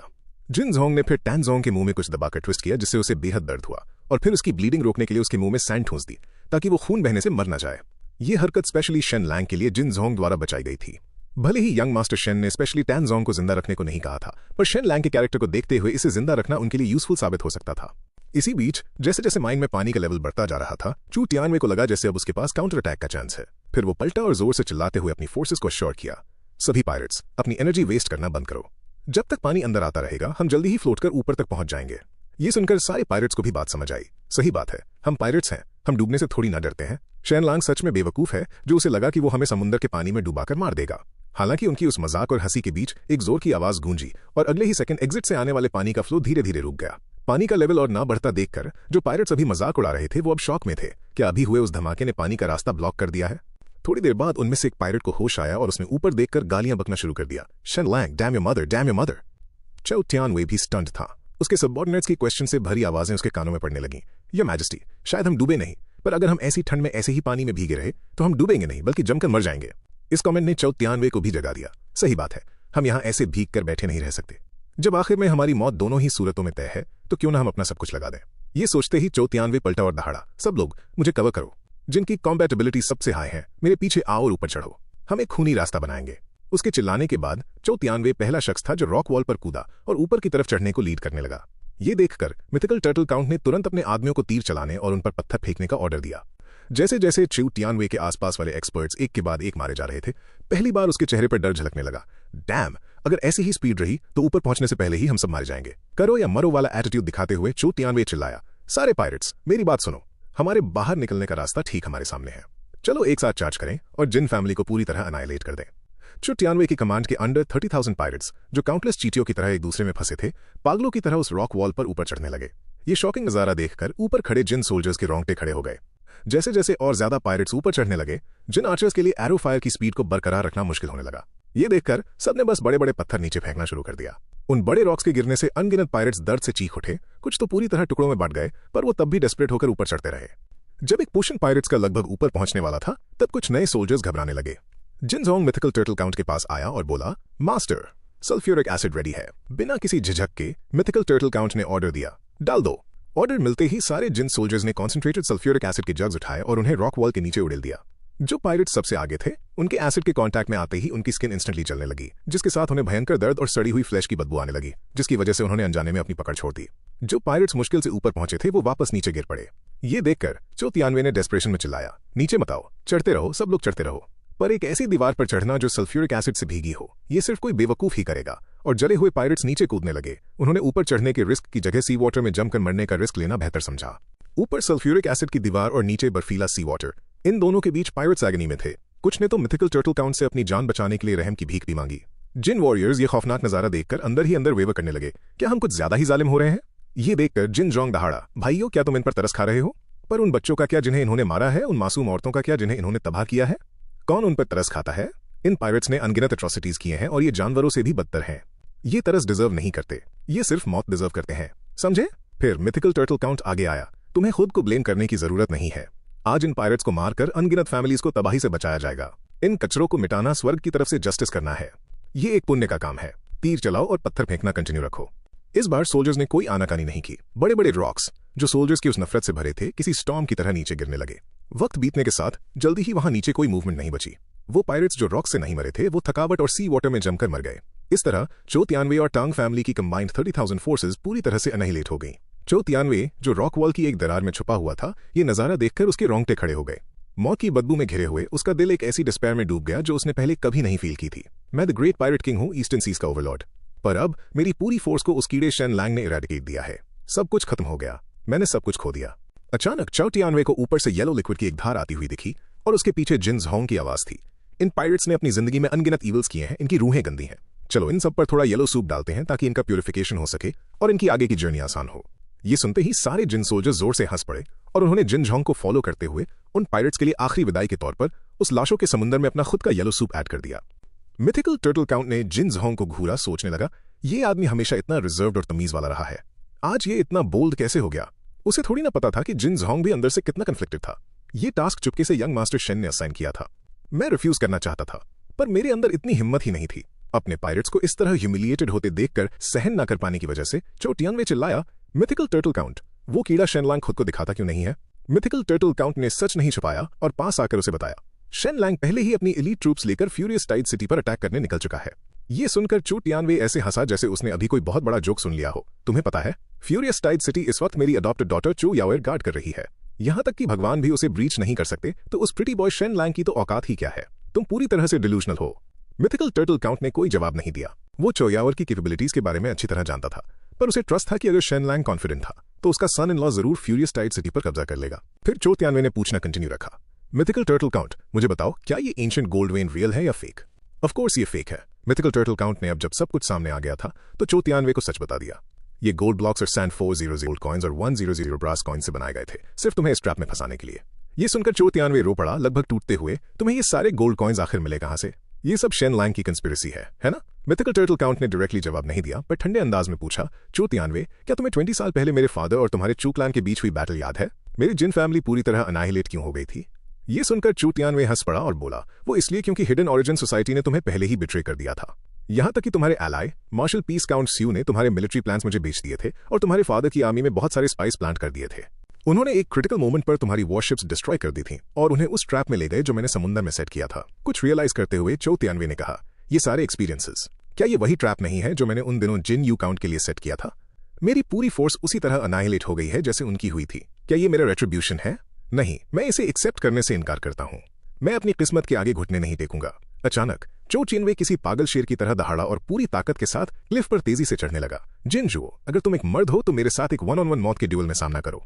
हालांकि वो कुछ ज्यादा ही ओवरथिंक कर रहा था। कई सोल्जर्स ने तुरंत सल्फ्यूरिक एसिड के जग्स उठाए और उन्हें बाल्टियों से नीचे उड़ेल दिया। चो तियानवे एक पल के लिए दंग रह गया और इससे पहले कि वो डॉज कर पाता, एसिड पहले ही उसके फेस पर डाल दिया गया था।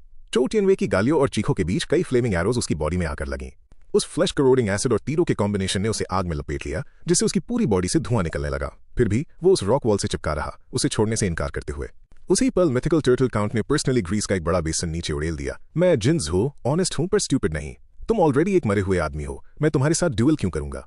जबकि तुम इतने जिद्दी हो तो मैं पर्सनली तुम्हें विदा करूंगा। जैसे ही ग्रीस उड़ेला गया, चो तियानवे इंस्टेंटली एक फायरबॉल में बदल गया और जलने लगा।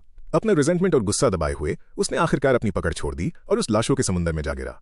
उस पल से चो तियानवे अब सिर्फ दूसरी दुनिया में अपने पायरेट्स को लीड कर सकता था, अपना द पायरेट किंग का राज वही आगे बढ़ाते हुए। उसके बाद मिथिकल टर्टल काउंट की नजर दूर की तरफ गई। अब जब चू फैमिली का झंडा गिर चुका था, Shen Lang Furious Tide City के लिए तुम्हारी बैटल कितनी आगे बढ़ी है। दूसरी तरफ टांग फैमिली के एस्टेट के अंदर तांग लुन इस वक्त एक्साइटेड भी था और एंग्शियस भी।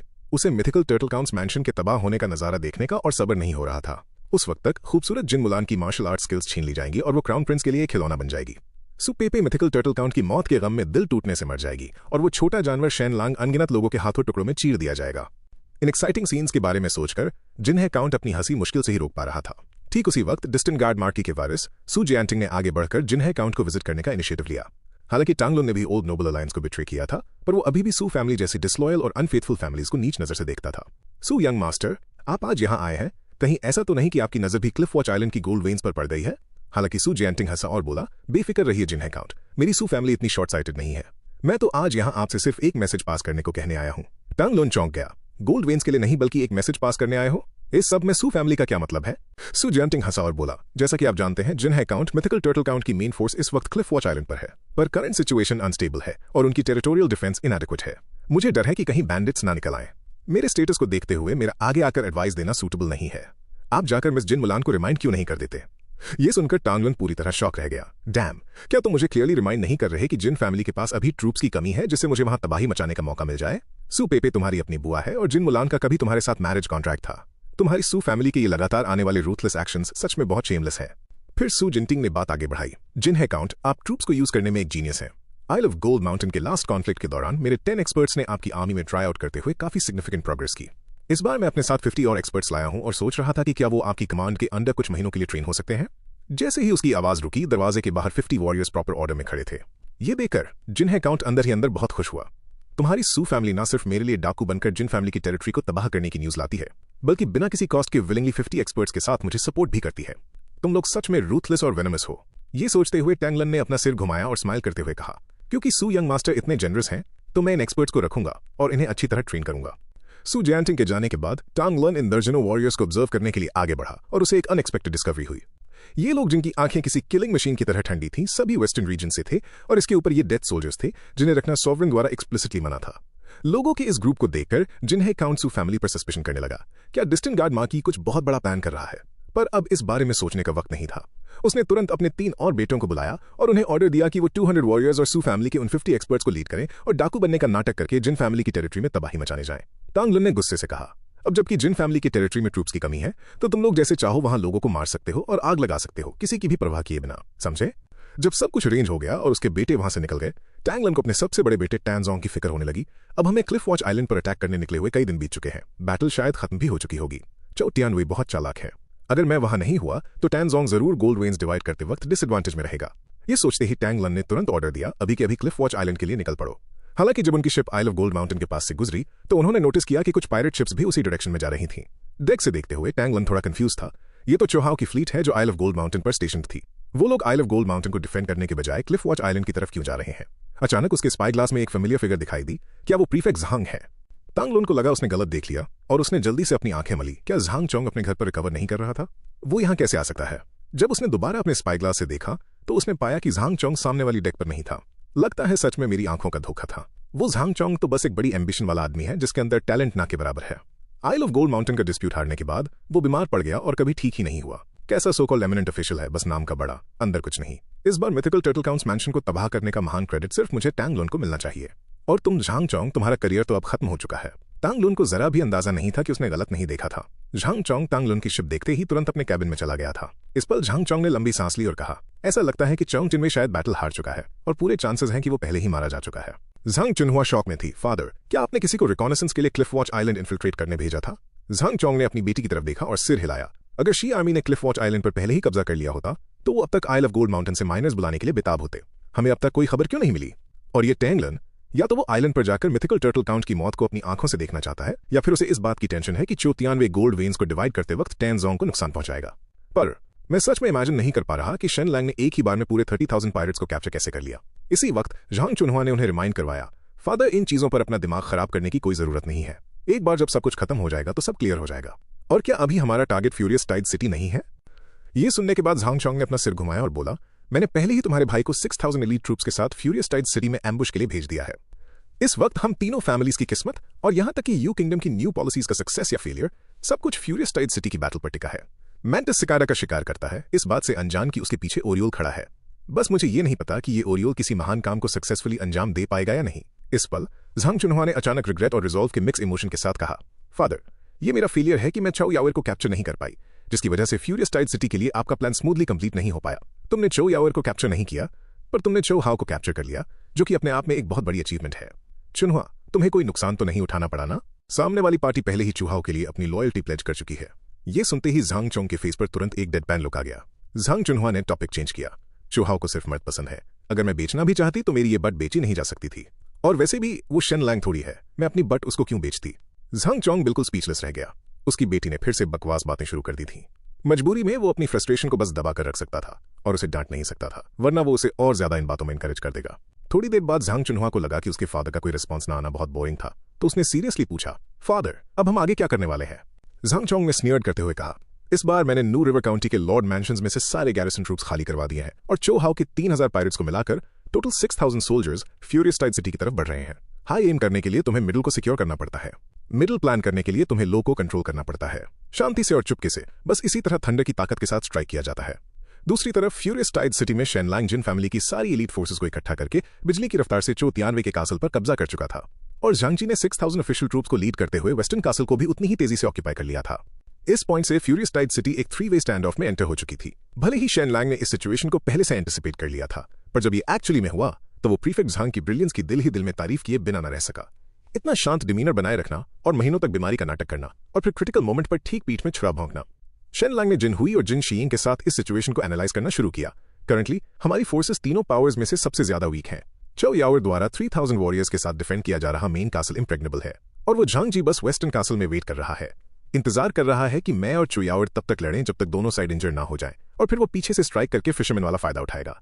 ये सिचुएशन वाकई में काफी ट्रिकी है। अचानक शेन लैंग के चेहरे पर एक स्लाई स्माइल आई। उसके बगल में खड़ा जिन शीइंग थोड़ा पजल था। आखिरकार वो उस इनविंसिबल विच चो याओर के खिलाफ खड़े थे। वो इस बैटल के लिए एक डू और डाई एटीट्यूड के साथ खुद को पहले ही मना चुका था। फिर भी यंग मास्टर शेन की वो अजीब सी स्माइल ने उसके अंदर उम्मीद की एक छोटी सी किरण को दोबारा जगा दिया। और फिर आने वाले 3 दिनों तक फ्यूरियस टाइड सिटी हमेशा की तरह बिल्कुल शांत रही, जब तक कि चौथे दिन शेन लैंग ने अचानक मेन कासल पर अटैक करने की प्रिपरेशन में सारे सोल्जर्स को गैदर करने का ऑर्डर नहीं दे दिया। हालांकि जिन फैमिली के ट्रूप्स डाउट से भरे हुए थे, पर मिलिट्री ऑर्डर किसी पहाड़ जैसा भारी होता है। 2000 एलीट ट्रूप्स के पास सिर्फ एक डू और डाई स्पिरिट के साथ मेन कासल की तरफ मार्च करने के अलावा कोई और रास्ता नहीं था। ये खबर तेजी से झांगजी के कानों तक पहुंची। जनरल, क्या हमें भी अपने ट्रूप्स डिस्पैच करने चाहिए? झांगजी ने डिसाइसिवली रिफ्यूज कर दिया। जैसे कि शेन लैंग ने कहा था, झांगजी उसी पल का फायदा उठाना चाहता था जब चू याओर और वो दोनों मेन कासल पर कब्जा करने के लिए मौत की जंग लड़ रहे हों। पर अभी शेन लैंग के 2000 ट्रूप्स चो याओर के खिलाफ ऑब्वियसली एक लूजिंग पोजीशन में थे। झांगजी ने तुरंत ऑर्डर दिया कि सारे ट्रूप्स बैटल रेडी रहें, उसे किसी भी वक्त स्ट्राइक करने के लिए बेस्ट मोमेंट सीज करना था। वहीं दूसरी तरफ मेन कासल के ऊपर चू याओर कब से इंतजार कर रही थी। उसने नीचे ठंडी नजर से देखा और बोली, शेन लैंग, मैंने तुम्हें पहले ही वार्न किया था कि फ्यूरियस टाइड सिटी में दोबारा अपनी शक्ल मत दिखाना, पर क्योंकि तुम आ ही गए हो तो अच्छा होगा तुम अब इस सीज को शुरू करो। ये सुनकर शेन लैंग ने एक लंबी सांस ली और अपनी आंखें बंद की। ये औरत भले ही फॉर्मिडेबल है, पर इसने एक बार मेरे साथ रात बिताई थी। पर उससे क्या, भले ही मैं इसके साथ सोया हूं, ये अभी भी मेरे लिए अनजान ही तो है ना? मैं सिर्फ उन लोगों की परवाह कर सकता हूं जिनसे मैं प्यार करता हूं। जिन अनजान लोगों के साथ मैं सोया हूं वो मर सकते हैं। सारे सोल्जर्स मेरे ऑर्डर पर अटैक शुरू करो। शेन लैंग के ऑर्डर पर उसके पीछे खड़े सोल्जर्स ने कई कैटapults को आगे पुश किया, जबकि चो याओर सिटी वॉल के ऊपर खड़ी होकर एनिमी फोर्सेस को कोल्ड नजरों से देख रही थी। उसकी आंखों में डर का एक कतरा भी नहीं था। ये देखकर शेन लैंग ने भी चो याओर की करेज को बहुत एडमायर किया। ये बस एक अफसोस की बात है कि वो चो तियानवे की बेटी है, जिन फैमिली की दुश्मन, इसलिए इसे मरना ही होगा। ये सोचते ही शेन लैंग ने और हेजिटेट नहीं किया और स्टोन थ्रोइंग का ऑर्डर देने ही वाला था कि अचानक शू कियानशन एक जोरदार आवाज के साथ सिटी वॉल पर भागती हुई बाहर आई और चो याओर के सामने खड़ी हो गई। शेन लैंग, तुम इसे मार नहीं सकते। चो याओर प्रेग्नेंट है, वो पहले से ही तुम्हारे बच्चे को अपने अंदर कैरी कर रही है। ये शब्द सुनते ही शेन लैंग पूरी तरह डम्फाउंडेड रह गया। क्लिफ वॉच आइलैंड के पास जिन्हें काउंट टांग लोन की शिप धीरे धीरे पास आ रही थी। इस पल उसने अपने सामने दिख रहे उस मामूली से छोटे से आइलैंड को देखा। वो बियॉन्ड मेजर एक्साइटेड था। उसके हिसाब से इस आइलैंड पर मौजूद गोल्ड वेन्स का 1/10 हिस्सा भी टैंग फैमिली को प्रोमिनेंस पर ले जाने के लिए काफी था। अचानक कुछ ही दूरी पर शिप की एक जोरदार सीटी सुनाई दी। उस तरफ देखने पर कुछ पायरेट वॉरशिप्स उनकी तरफ आ रही थीं।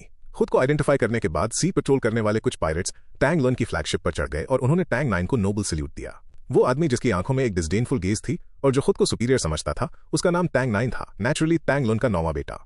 इस पल उसने इन आदमियों को नफरत से देखा और फिर उनके आगे डेक पर कुछ गोल्ड कॉइन्स फेंक दिए। पायरेट्स ये देखकर तुरंत उन गोल्ड कॉइन्स पर ऐसे झपट पड़े जैसे कुत्ते हड्डी को देखकर झपटते हों। उनमें से एक पायरेट ने तो बेशरमों की तरह टैंग 9 से कुछ वाइन भी मांग ली। टैंग 9 ने इन भिखारियों जैसे दिखने वाले पायरेट्स को देखकर एक नफरत की लहर फील की, पर क्योंकि अभी भी उनके बीच एक कोलैबोरेशन बचा था तो उसने किसी को ऑर्डर दिया कि उनके लिए कुछ अच्छी वाइन के बैरल्स ले आए। जैसे ही पायरेट्स वाइन उठाकर ले जा रहे थे, टैंग लन बाहर आया और पायरेट्स जल्दी से घुटनों के बल बैठकर उसे ग्रीट करने लगे। उन्हें इतने सेंसिबली रिस्पेक्ट पे करते देखकर टैंग लन खुश हुआ और उसने तुरंत उनकी तरफ गोल्ड कॉइन्स का एक बैग फेंकवा दिया। फिर वो आइलैंड की सिचुएशन पूछने के लिए बैठ गया। अनफॉर्चुनेटली इन पायरेट्स को चो तियानवे ने बस एरिया को पेट्रोल और गार्ड करने के लिए छोड़ा था और इन्हें आइलैंड की सिचुएशन के बारे में कुछ नहीं पता था। इन्हें बस इतना पता था कि कुछ दिन पहले पूरे आइलैंड पर फाइटिंग की आवाजें आ रही थीं, पर कल से बैटल की कोई आवाज नहीं सुनाई दी। शायद फाइट खत्म हो चुकी है और वो लोग गोल्ड डिवाइड कर रहे हैं। ये बोलने के बाद उन्होंने तांग लुन को आइलैंड पर चो तियानवे के कैंप की डायरेक्शन भी पॉइंट करके बता दी। ये सुनने के बाद तांग लुन ने अपना स्पाई ग्लास उठाया और काफी देर तक पॉइंट की गई डायरेक्शन में ऑब्जर्व किया। तब जाकर उसने जिन फैमिली की माइन के बगल में चो तियानवे का कैंप देखा। स्पाई ग्लास नीचे रखकर तांग लुन को अपने आदमियों को आइलैंड पर लैंड करने के अरेंजमेंट का ऑर्डर देने में और इंतजार नहीं हुआ। ठीक उसी वक्त एक पायरेट ने ऑब्सीक्वेंसली तांग लुन को सजेस्ट किया कि वो भी उनके साथ आइलैंड पर लैंड करना चाहते हैं। तांग लुन ऑफ कोर्स पायरेट्स के स्पॉइल्स में शेयर लेने की इस डिजायर को समझ गया और तुरंत उनकी रिक्वेस्ट के लिए अग्री हो गया। जल्दी ही तांग लुन 200 गार्ड्स को लीड करते हुए आइलैंड पर लैंड हुआ और पूरे मैजेस्टी के साथ माइन की डायरेक्शन में आगे बढ़ा। चौड़ी और फ्लैट रोड पर चलते हुए तांग लुन के सातवें बेटे टैंग 7 ने मजाक उड़ाते हुए कहा, कौन सोच सकता था कि जिन फैमिली जिनके पास और कोई स्किल्स की कमी है एक्चुअली रोड्स बनाने में कितनी अच्छी है। उन्होंने इस गॉड फॉरसेकन जगह को कितना स्मूथ बना दिया है। ये सुनकर तांग लुन जोर जोर से हंसा, फिर अपने बेटों की तरफ मुड़कर बोला, रोड चाहे कितनी भी अच्छी क्यों न बनी हो, ये अब हमारी टैंग फैमिली की है। मिथिकल टर्टल काउंट का डाउनफॉल सिर्फ इस वजह से हुआ क्योंकि उनकी फैमिली पॉपुलस नहीं है।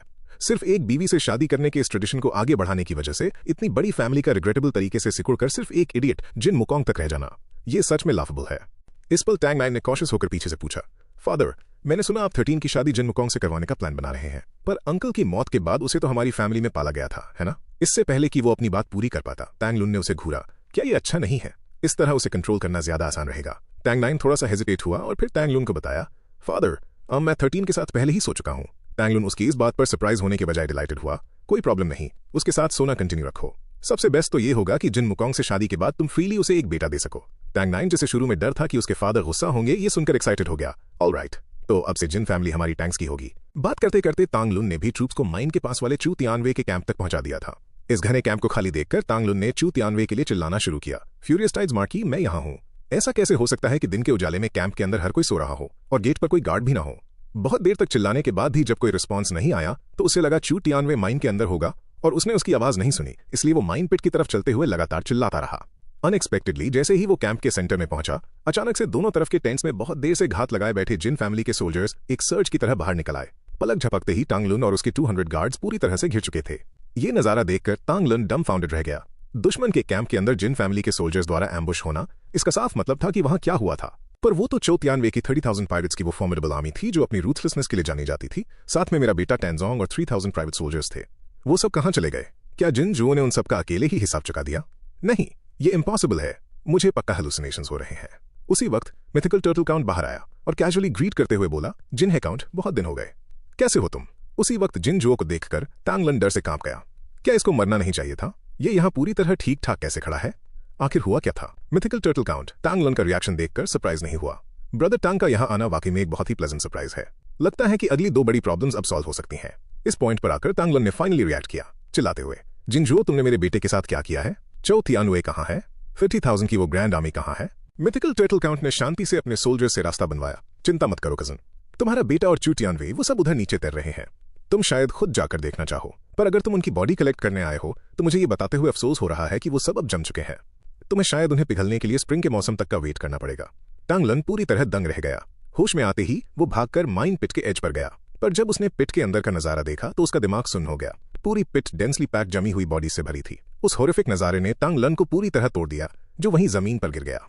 ये नहीं हो सकता, ये सब फेक होना चाहिए। वेट, यहाँ टांग फैमिली का कोई सोल्जर नहीं है, राइट? जिन जुओ, ये मत सोचना कि तुम मुझे बेवकूफ बना सकते हो। तुमने मेरे बेटे और टांग फैमिली के सोल्जर्स को कहां छुपाया है? मिथिकल टर्टल काउंट ने ठंडी नजर से उसे देखा। टांग लुन, ढूंढने की कोई जरूरत नहीं है।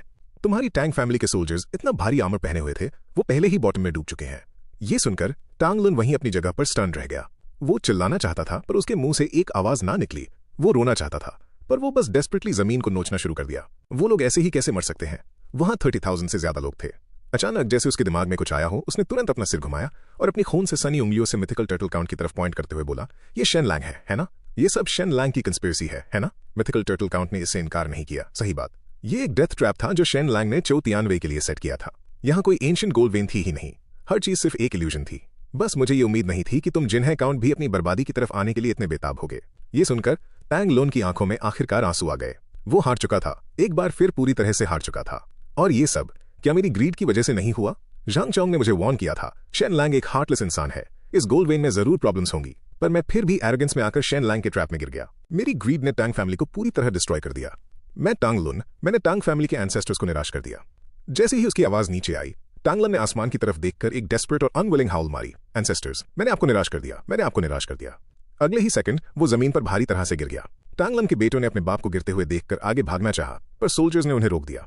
जिन जोंग चेक करने के लिए आगे गया। टांगलन अभी भी जिंदा था। वहीं दूसरी तरफ फ्यूरियस टाइड सिटी में जैसे ही शेन लैंग चू याओएर पर अटैक करने का ऑर्डर देने ही वाला था, शू qianxian रुकने की कोशिश में रोते हुए बाहर दौड़ती है और शेन लैंग को बताती है कि चू याओएर उसके बच्चे के साथ प्रेग्नेंट है। इस मैसिव रेवलेशन ने लगभग सभी जिन फैमिली सोल्जर्स के होश उड़ा दिए। यहां तक कि शेन लैंग के पीछे खड़े उसके कई लॉयल सर्वेंट्स भी अपने यंग मास्टर शेन की इस हरकत पर कंप्लीटली शॉक्ड और स्पीचलेस थे। जिनहुई को तो यंग मास्टर शेन के लिए ठंडे पसीने छूटने लगे थे। वो सोचता है, यहां तक कि चो याओएर जैसी चुड़ैल को भी यंग मास्टर शेन ने निपटा दिया। इंप्रेसिव, सच में बहुत इंप्रेसिव। पर यह तो इनफिडेलिटी माना जाएगा ना। एक मोमेंट बाद शेन लैंग फाइनली अपने शॉक से बाहर आता है और स्लोली बोलता है, शू qianxian, तुम कहती हो कि चो याओएर को नहीं मरना चाहिए, तो क्या मुझे शेन लैंग को मर जाना चाहिए? क्या मेरे पीछे खड़े मेरे 2000 भाइयों को मर जाना चाहिए? क्या तुम्हें इस बात का एहसास है कि झांग जी की हजारों ट्रूप्स हमारे पीछे ज्यादा दूर नहीं है, जो किसी भी वक्त आगे बढ़कर हमारा नामो निशान मिटाने के लिए रेडी बैठे हैं? अगर मैं फ्यूरियस टाइड सिटी पर कब्जा नहीं कर पाया तो मेरी जिन फैमिली पूरी तरह खत्म हो जाएगी। क्या तुम समझ रही हो? शू qianxian, मैं जानता था कि तुम चो याओएर से इंप्रेस हो चुकी हो और तुम एक्चुअली में उसकी साइड ले रही हो, पर अब इन सब बातों का कोई फर्क नहीं पड़ता। बिल्कुल नहीं, हम हमेशा से जानी दुश्मन थे। इसके बाद उसने जरा भी हेजिटेट नहीं किया और स्टोन अटैक को दोबारा प्रिपेयर करने का ऑर्डर दे दिया। ये देखकर शू qianxian की आंखों से ऑलरेडी आंसू बह रहे थे। ऑफ कोर्स वो करंट सिचुएशन जानती थी और ये भी कि वो शेन लैंग का डिसीजन चेंज नहीं कर सकती, पर चो याओएर की कोख में पल रहा वो बच्चा इनोसेंट है। ये सोचते हुए वो अचानक घूमती है, घुटनों के बल बैठती है और चो याओएर के पैर पकड़कर रिक्वेस्ट करती है, जनरल प्लीज शेन लैंग से बात कीजिए, क्या आप करेंगी? वो सच में आपको मार देगा। मैं नहीं चाहती कि आप मरे और ना ही मैं ये चाहती हूं कि आपके पेट का बच्चा मरे। आप कहती हैं कि आप बच्चे से प्यार नहीं करती, पर ऐसा इसलिए है क्योंकि आपने उसे अभी तक देखा नहीं है, महसूस नहीं किया है। जैसे जैसे वक्त बीतेगा आप इस बच्चे को एक्सेप्ट करेंगी और इससे प्यार करेंगी। हालांकि इन बातों का चो याओएर पर कोई असर नहीं हुआ। उसने अभी भी एक कोल्ड और फर्म टोन में कहा, तुम्हारी कंसर्न के लिए थैंक यू, पर मौत से मुझे डर नहीं लगता। मैं शेन लैंग की किलिंग इंटेंशन महसूस कर सकती हूँ। मैं कसम खाती हूँ कि मैं अपने अडॉप्टिव फादर के लिए फ्यूरियस टाइड सिटी को डिफेंड करूंगी। मैं उनकी कर्जदार हूँ। ऐसे वर्ड सुनकर शू qianxian बिल्कुल निराश हो गई। फिर वो उठती है और सिटी वॉल की एज की तरफ भागते हुए चिल्लाती है, अगर तुम सब एक दूसरे को मारने की जिद पर अड़े हो तो मेरे रिवेंज के लिए कोई होप नहीं बची। बेहतर होगा कि मैं तुम्हारे ठीक सामने मर जाऊं ताकि सब जल्दी खत्म हो। अगले ही सेकंड वो सच में उस 20 मीटर से भी ऊंची सिटी वॉल से कूद जाती है, इस इंटेंशन के साथ कि उसकी मौत चो याओएर के दिल को झंझोड़ देगी। हालांकि एक स्विफ्ट मोमेंट में चो याओएर आगे बढ़ती है और उसके कपड़े पकड़ लेती है। चो याओएर के दिल में भले ही उसे किसी की जान या मौत की परवाह ना हो, पर वो अपने लिए किसी को मरते हुए एक्सेप्ट नहीं कर सकती थी। इस वक्त शू qianxian हवा में लटकते हुए रोते हुए गालियां देती है, शेन लैंग, क्या तुम मर्द भी हो? तुम्हारा पहले से ही चो याओएर के साथ एक बच्चा है, क्या तुम ठीक से बात नहीं करोगे? व्हाट द फक, वो खुद मेरे पास आई थी, मैं यहाँ विक्टिम हूँ। ठीक है तो आ जाओ, तुम ही आओ, जो फक करना है करो। शू qianxian की बातें सुनकर शेन लैंग स्पीचलेस रह गया। ये औरत सच में बिल्कुल बेशरम है। हेल्पलेस होकर वो बस बड़बड़ाता हुआ अकेला सिटी गेट की तरफ चलने लगता है। ठीक है, मैं अकेले आकर तुमसे शांति से बात करूंगा, सिर्फ मैं अकेला, जो मर्जी आए काटना या मारना। अगर हम बात से मैटर सॉल्व नहीं कर पाए तो फिर हम लड़ेंगे और मरेंगे। शेन 13 और जिनहुई जल्दी से आगे आकर उसे रोकने की कोशिश करते हैं, पर शेन लैंग कामली कहता है, मेरी टेंशन मत लो, इस पॉइंट पर हमें जल्दी डिसीजन लेना होगा, अब मेरे पास चॉइसेस का ऑप्शन नहीं बचा है। ये कहने के बाद वो सीधा उस वुडन बॉक्स की तरफ बढ़ता है जो चो याओएर ने नीचे लटकाया था। अगले ही सेकंड उसे किसी एलिवेटर की तरह ऊपर खींच लिया जाता है। चो याओएर की स्ट्रेंथ वाकई में काफी फॉर्मिडेबल थी। एक बड़ा वुडन बॉक्स और साथ में शेन लैंग की 1.8 मीटर की हाइट, इस सब को उसने अकेले ही आराम से 20 मीटर ऊंची सिटी वॉल के ऊपर खींच लिया था।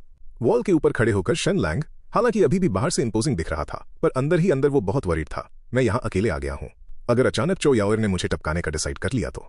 इस वक्त शू qianxian खुद को रोक नहीं पाई और आगे बढ़कर शेन लैंग से बहस करने लगी। हालांकि उसके वर्ड्स काफी हार्श थे, पर इसने एक्चुअली में शेन लैंग की इनर टेंशन को थोड़ा कम कर दिया।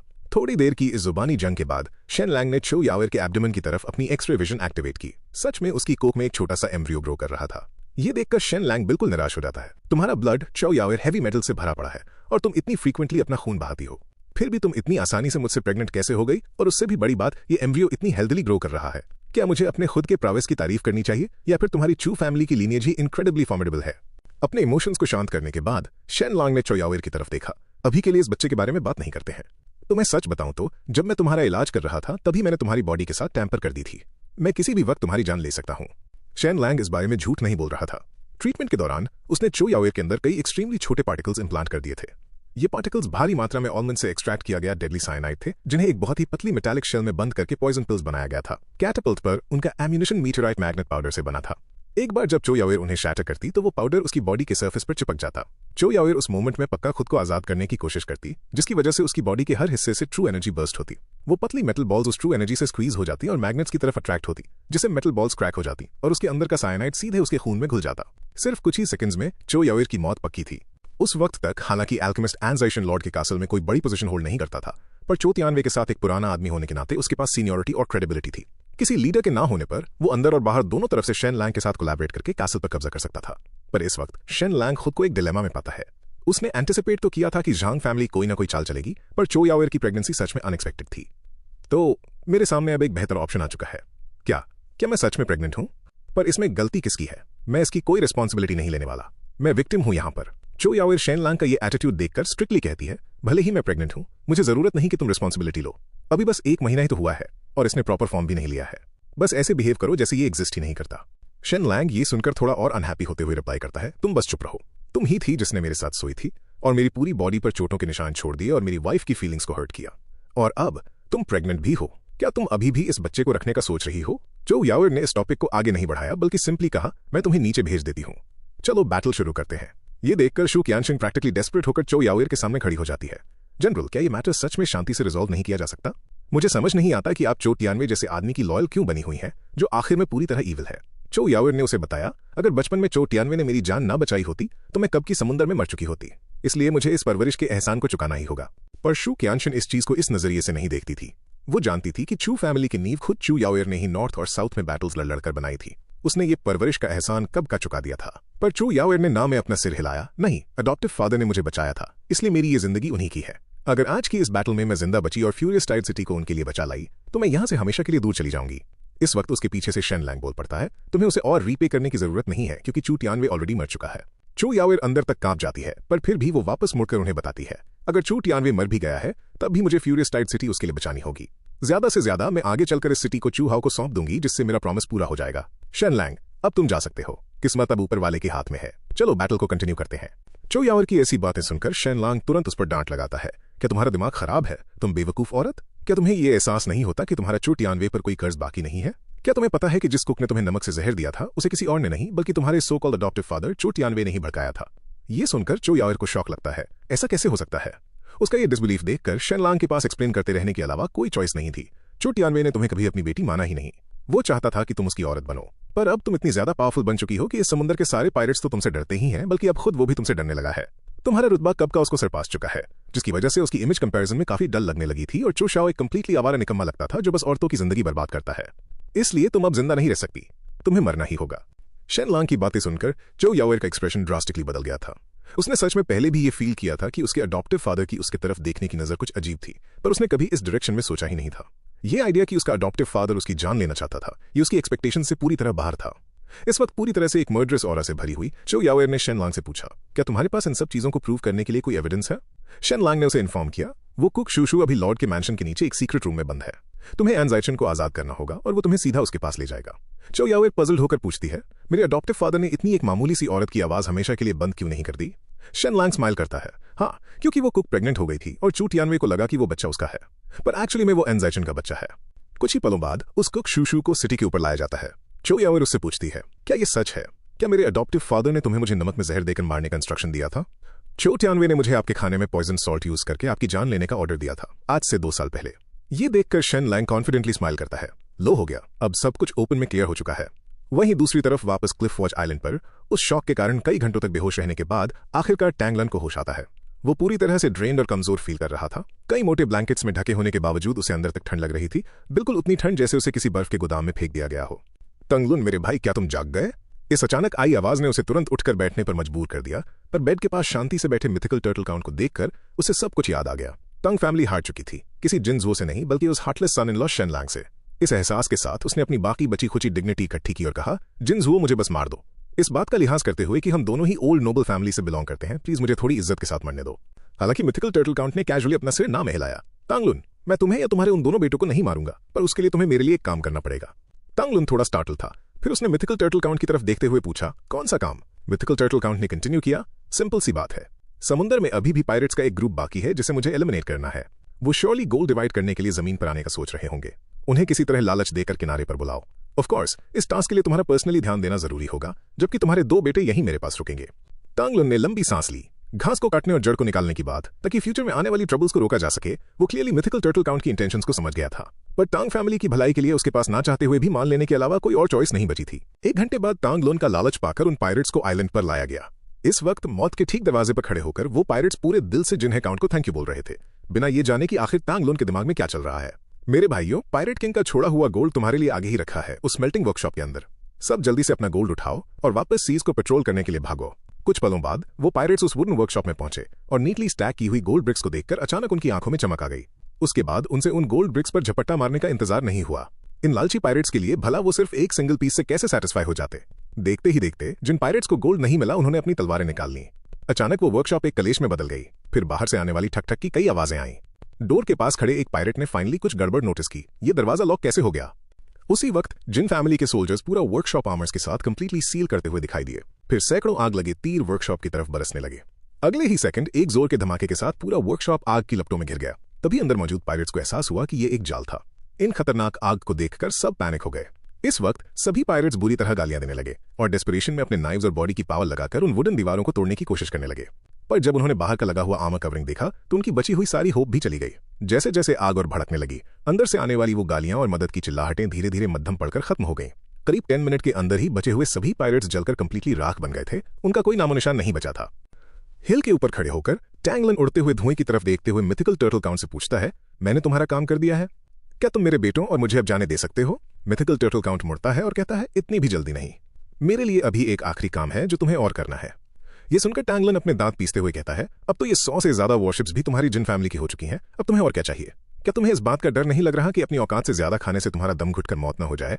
हालांकि जिनझुओ ने इस बात का कोई रिस्पॉन्स नहीं दिया, बस एक ऐसी लुक दी जैसे वो बोल रहा हो, तुझे मेरी बिना बोले ही आगे की स्टोरी पता है। ये देखकर टैंगलन ऑटोमेटिकली समझ गया। क्या तुम्हारा प्लान ये है कि मैं तुम्हारे लिए 94 के पायरेट्स होने का नाटक करूं ताकि तुम्हें आइल ऑफ गोल्ड माउंटेन वापस जीतने में मदद मिले? वहीं दूसरी तरफ मिथिकल टर्टल काउंट और शेनलैंग लगभग 1 महीने से काउंट के मैंशन से दूर थे। इन 20 से ऊपर दिनों के अंदर जिन मुलान ऑलमोस्ट थक कर चूर हो चुकी थी। अब उस मैंशन के डिफेंस का पूरा भार सिर्फ अकेले उसके कंधों पर टिका हुआ था और मैंशन में सिर्फ 1000 फैमिली प्राइवेट सोल्जर्स ही बचे थे। सेफ्टी के लिए उसने मैटर्स को पूरी तरह से अपने हाथों में ले लिया था और दिन में 3 घंटे से ज्यादा कभी सोई नहीं थी। इतना थकने के बाद भी अपने हस्बैंड के अचानक वापस आने पर उसको निराश न करने के लिए वो इन्हीं 3 घंटों में अच्छे से नहाने धोने का ध्यान रखती थी और यहां तक कि टाइम बचाने के लिए वो बाथटब के अंदर ही सो जाती थी। फिजिकल एग्जॉशन तो एक बात थी, पर मेंटल फटीग सबसे बड़ी प्रॉब्लम थी। उसके फादर सिर्फ 4000 ट्रूप्स को लीड करते हुए 94 की 30,000 स्ट्रॉन्ग आर्मी से लड़े थे और उसके हस्बैंड ने भी सिर्फ 2000 ट्रूप्स को लीड करके फ्यूरियस टाइड सिटी कब्जे में ली थी। ये दोनों ही तरफ काफी पेरिलस वेंचर्स थे जो एक्सट्रीमली डेंजरस थे। फिर भी अब तक वहां से कोई भी न्यूज नहीं आई थी, जिसके चलते नेचुरली वो बहुत ज्यादा एंग्शियस हो गई थी। खासकर जब उसने याद किया कि पिछली बार जब उसका पति वापस लौटा था, उसके साथ सिर्फ फिजिकली जबरदस्ती नहीं की गई थी, बल्कि उसे सीरियसली इंजर भी किया गया था। इस बात से जिन मुलान का गुस्सा फट पड़ा। चो यावेर, तुम बेशरम औरत, इस बार तुम्हारे दिमाग में मेरे हस्बैंड के लिए गलती से भी ख्याल मत लाना। किसी दिन मैं जिन मुलान तुम्हारी बॉडी की बोटी बोटी करके तुम्हें ठीक करूंगी। इन सभी गहरे थॉट्स के बीच में उसे नींद आने लगी और एक ही पल में जिन मुलान गहरी नींद में चली गई। मार्किस की अटेंडेंट लिटिल बिंग जो वहां से नजारा देख रही थी, उसे अपनी मिस्ट्रेस की ऐसी थकी हुई हालत देखकर बहुत डीप दुख महसूस होता है। बस यही उम्मीद कर रही थी कि जल्दी ही काउंट और यंग मास्टर शेन वापस सक्सेसफुल होकर लौट आए। इस वक्त जिन हाउस होल्ड की मालकिन अपने उस एंसेस्ट्रल हॉल के आगे घुटने के बल बैठकर मिथिकल टर्टल काउंट और शेनलैंग दोनों के लिए प्रेयर कर रही थी। अपनी सिंसेरिटी दिखाने और एंसेस्टर से उन दोनों मर्दों को उन फ्रंट लाइन से सेफली लाने और प्रोटेक्ट करने के लिए रिक्वेस्ट करने की खातिर इस औरत ने दिनों तक न कुछ खाया था और न कुछ पिया था, बस प्योर डिवोशन के साथ घुटनों पर बैठी हुई थी। ठीक तभी उस हॉल के आगे से अचानक एक हड़बड़ाए हुए मैसेंजर की आवाज आई, मालकिन मिस मुलान, हमारी जमीन पर एनिमी की मूवमेंट आई है। जिन स्वॉर्ड लेडी घायल होकर वापस लौट आई है। ये सुनकर जिन फैमिली की मालकिन तुरंत अपनी तलवार निकालती है और बाहर की तरफ दौड़ती है, जबकि मुलान भी फटाक से अपनी ट्रूप्स को लीड करते हुए अपनी मां के ठीक पीछे भागती है। इस वक्त उन्होंने सामने जिन स्वॉर्ड लेडी को देखा जो पूरी तरह से घावों से भरी थी और बेहद बुरी हालत में उनकी तरफ खींचते हुए आने की स्ट्रगल कर रही थी। मालकिन मिस मुलान, किसी रीजन से एक बड़ा सा बैंडिट्स का ग्रुप जिनके पास कुतुहुआन फ्लैग लगा था, वो हमारी जमीन पर घुस आया है। ये कुतुहुआन नाम सुनकर मालकिन और मुलान दोनों शॉक रह गई थीं। कुतुहुआन province of the southern journey से बिलोंग करने वाला एक नोटोरियस बैंडिट है जो अपने रूथलेस और घटिया ईवल डीड्स के लिए जाना जाता था। उसकी कमान में सैकड़ों बुरे लोग हैं। उसके ऊपर से ये बात भी है कि वो पूरी तरह से मिस्ट्री के पर्दे में रहता है, किसी ने भी उसका सच्चा चेहरा नहीं देखा। इस पॉइंट पर आकर जिन स्वॉर्ड लेडी जो अभी तक खुद को वापस आने के लिए इतना पुश कर रही थी, आखिरकार उस पूरी थकान और पेन की वजह से वहां पर कोलैप्स हो जाती है। मुलान क्विकली आगे जाकर उनकी इंजरीज चेक करती है, पर क्यूरियसली सभी वुंड्स हालांकि काफी सिवियर लग रहे थे, पर उन वुंड्स ने डायरेक्टली सभी वाइटल एरियाज को अवॉइड किया था। मालकिन ने तुरंत किसी को जाकर डॉक्टर एन को लाने का ऑर्डर दिया ताकि उनकी उन इंजरीज को ट्रीट किया जाए। थोड़ी आराम की सांस लेते हुए जिन स्वॉर्ड लेडी ने अपना वो पूरा एक्सपीरियंस बताना कंटिन्यू किया। अभी ठीक थोड़ी देर पहले हमारी जमीन पर उस कैवलरी पेट्रोल को लीड करते हुए हमारा उस बैंडिट्स के ग्रुप से सामना हुआ था जो लोगों को बिना रहम खाए दौड़ा दौड़ा कर मारना चाह रहे थे। बिना कोई दूसरा सेकंड लिए मैंने अपनी ट्रूप्स को लीड करते हुए उनसे लड़ाई स्टार्ट की। बदकिस्मती से उनका ग्रुप आउटनंबर कर रहा था और सिर्फ मैं किसी तरह से बाहर निकलकर वापस आकर ये रिपोर्ट देने में सक्सेसफुल रही। लेकिन मिस वो डायरेक्टली मेरी जान ले सकते थे, फिर भी उन्होंने मुझे जिंदा भागने दिया और यहाँ ये न्यूज देने दी। मुझे डर है कि उनका ये एक्ट साफ झूठा और ट्रैप था। डॉक्टर एन जो अब तक आ चुका था, उसने भी अपने वर्ड्स ऐड किए। भले ही कुतोहुआन एक बैंडिट है, पर उसने पहले कभी न्यू रिवर काउंटी में फेस नहीं दिखाया। मुझे भी लगता है कि ये एक डिवर्जन का ट्रैप है। कोई दूसरा आदमी है जो कुतोहुआन बनने का नाटक कर रहा है ताकि तुम्हें किसी बहाने बाहर लाया जा सके। इन दोनों बातों के एनालिसिस को सुनकर मुलान कंप्लीटली एक दुविधा में फंस गई। उसे समझ नहीं आ रहा था कि उसे कंप्लीटली अपनी कैवलरी फोर्सेस को खुद से लीड करना चाहिए और अपने उन लोगों को बचाना चाहिए, या वही रहना और मैंशन को प्रोटेक्ट करना चाहिए, एक कैवलरी को एंगेज करने के लिए भेजकर लेकिन डायरेक्टली कन्फ्रंट ना करके। मुलान ने अचानक खुद को बहुत ही गहरी दुविधा में पाया। अभी के टाइम कैसल से निकलना सीधा सीधा उस दुश्मन के हाथों की कठपुतली बनना होता, पर अगर वो इन सब लोगों के बचाव में नहीं जाती तो जिन फैमिली के लोगों को बहुत नुकसान झेलना पड़ेगा या वो मारे जाएंगे। हमें उन्हें बचाना होगा, हमें उन्हें किसी हाल में बचाना ही होगा। ये दिमाग में तय करते हुए जिन मुलान कंप्लीटली ये डिसाइड करती है कि उन्हें ठीक अभी अपनी ट्रूप्स भेजनी ही चाहिए ताकि अपने लोगों को बचाया जा सके। अगर ऐसा नहीं किया, इस टेरिटरी के लॉर्ड बनने का जिन फैमिली के पास और क्या अधिकार बचा? उसने फिर तुरंत जिन फैमिली की लेडी की ओर ध्यान देते हुए पूछा, मदर, क्या अभी भी आपको सू फैमिली की सभी तलवार की स्किल्स ठीक से याद है? मैं आपके पीछे इन सभी 700 ट्रूप्स को छोड़कर पूरी 300 कैवलरी फोर्सेस लेकर जाने वाली हूं अपने लोगों की भलाई की खातिर। क्या ये हमारे काउंट के मैंशन को डिफेंड करने के लिए इनफ है? Lady of the Jin family जल्दी से उसे अश्योर करती है। अगर मैं उसे ठीक से भूल भी जाती हूं, एक बार जब मेरी जिंदगी का सवाल आएगा मैं खुद ही इजीली वो सब नेचुरली याद कर लूंगी। टेंशन मत लो, मेरी पूरी स्ट्रेंथ के साथ मुझे पूरा यकीन है कि मैं किसी न किसी हाल में जिन फैमिली के कैसल को डिफेंड कर सकूंगी।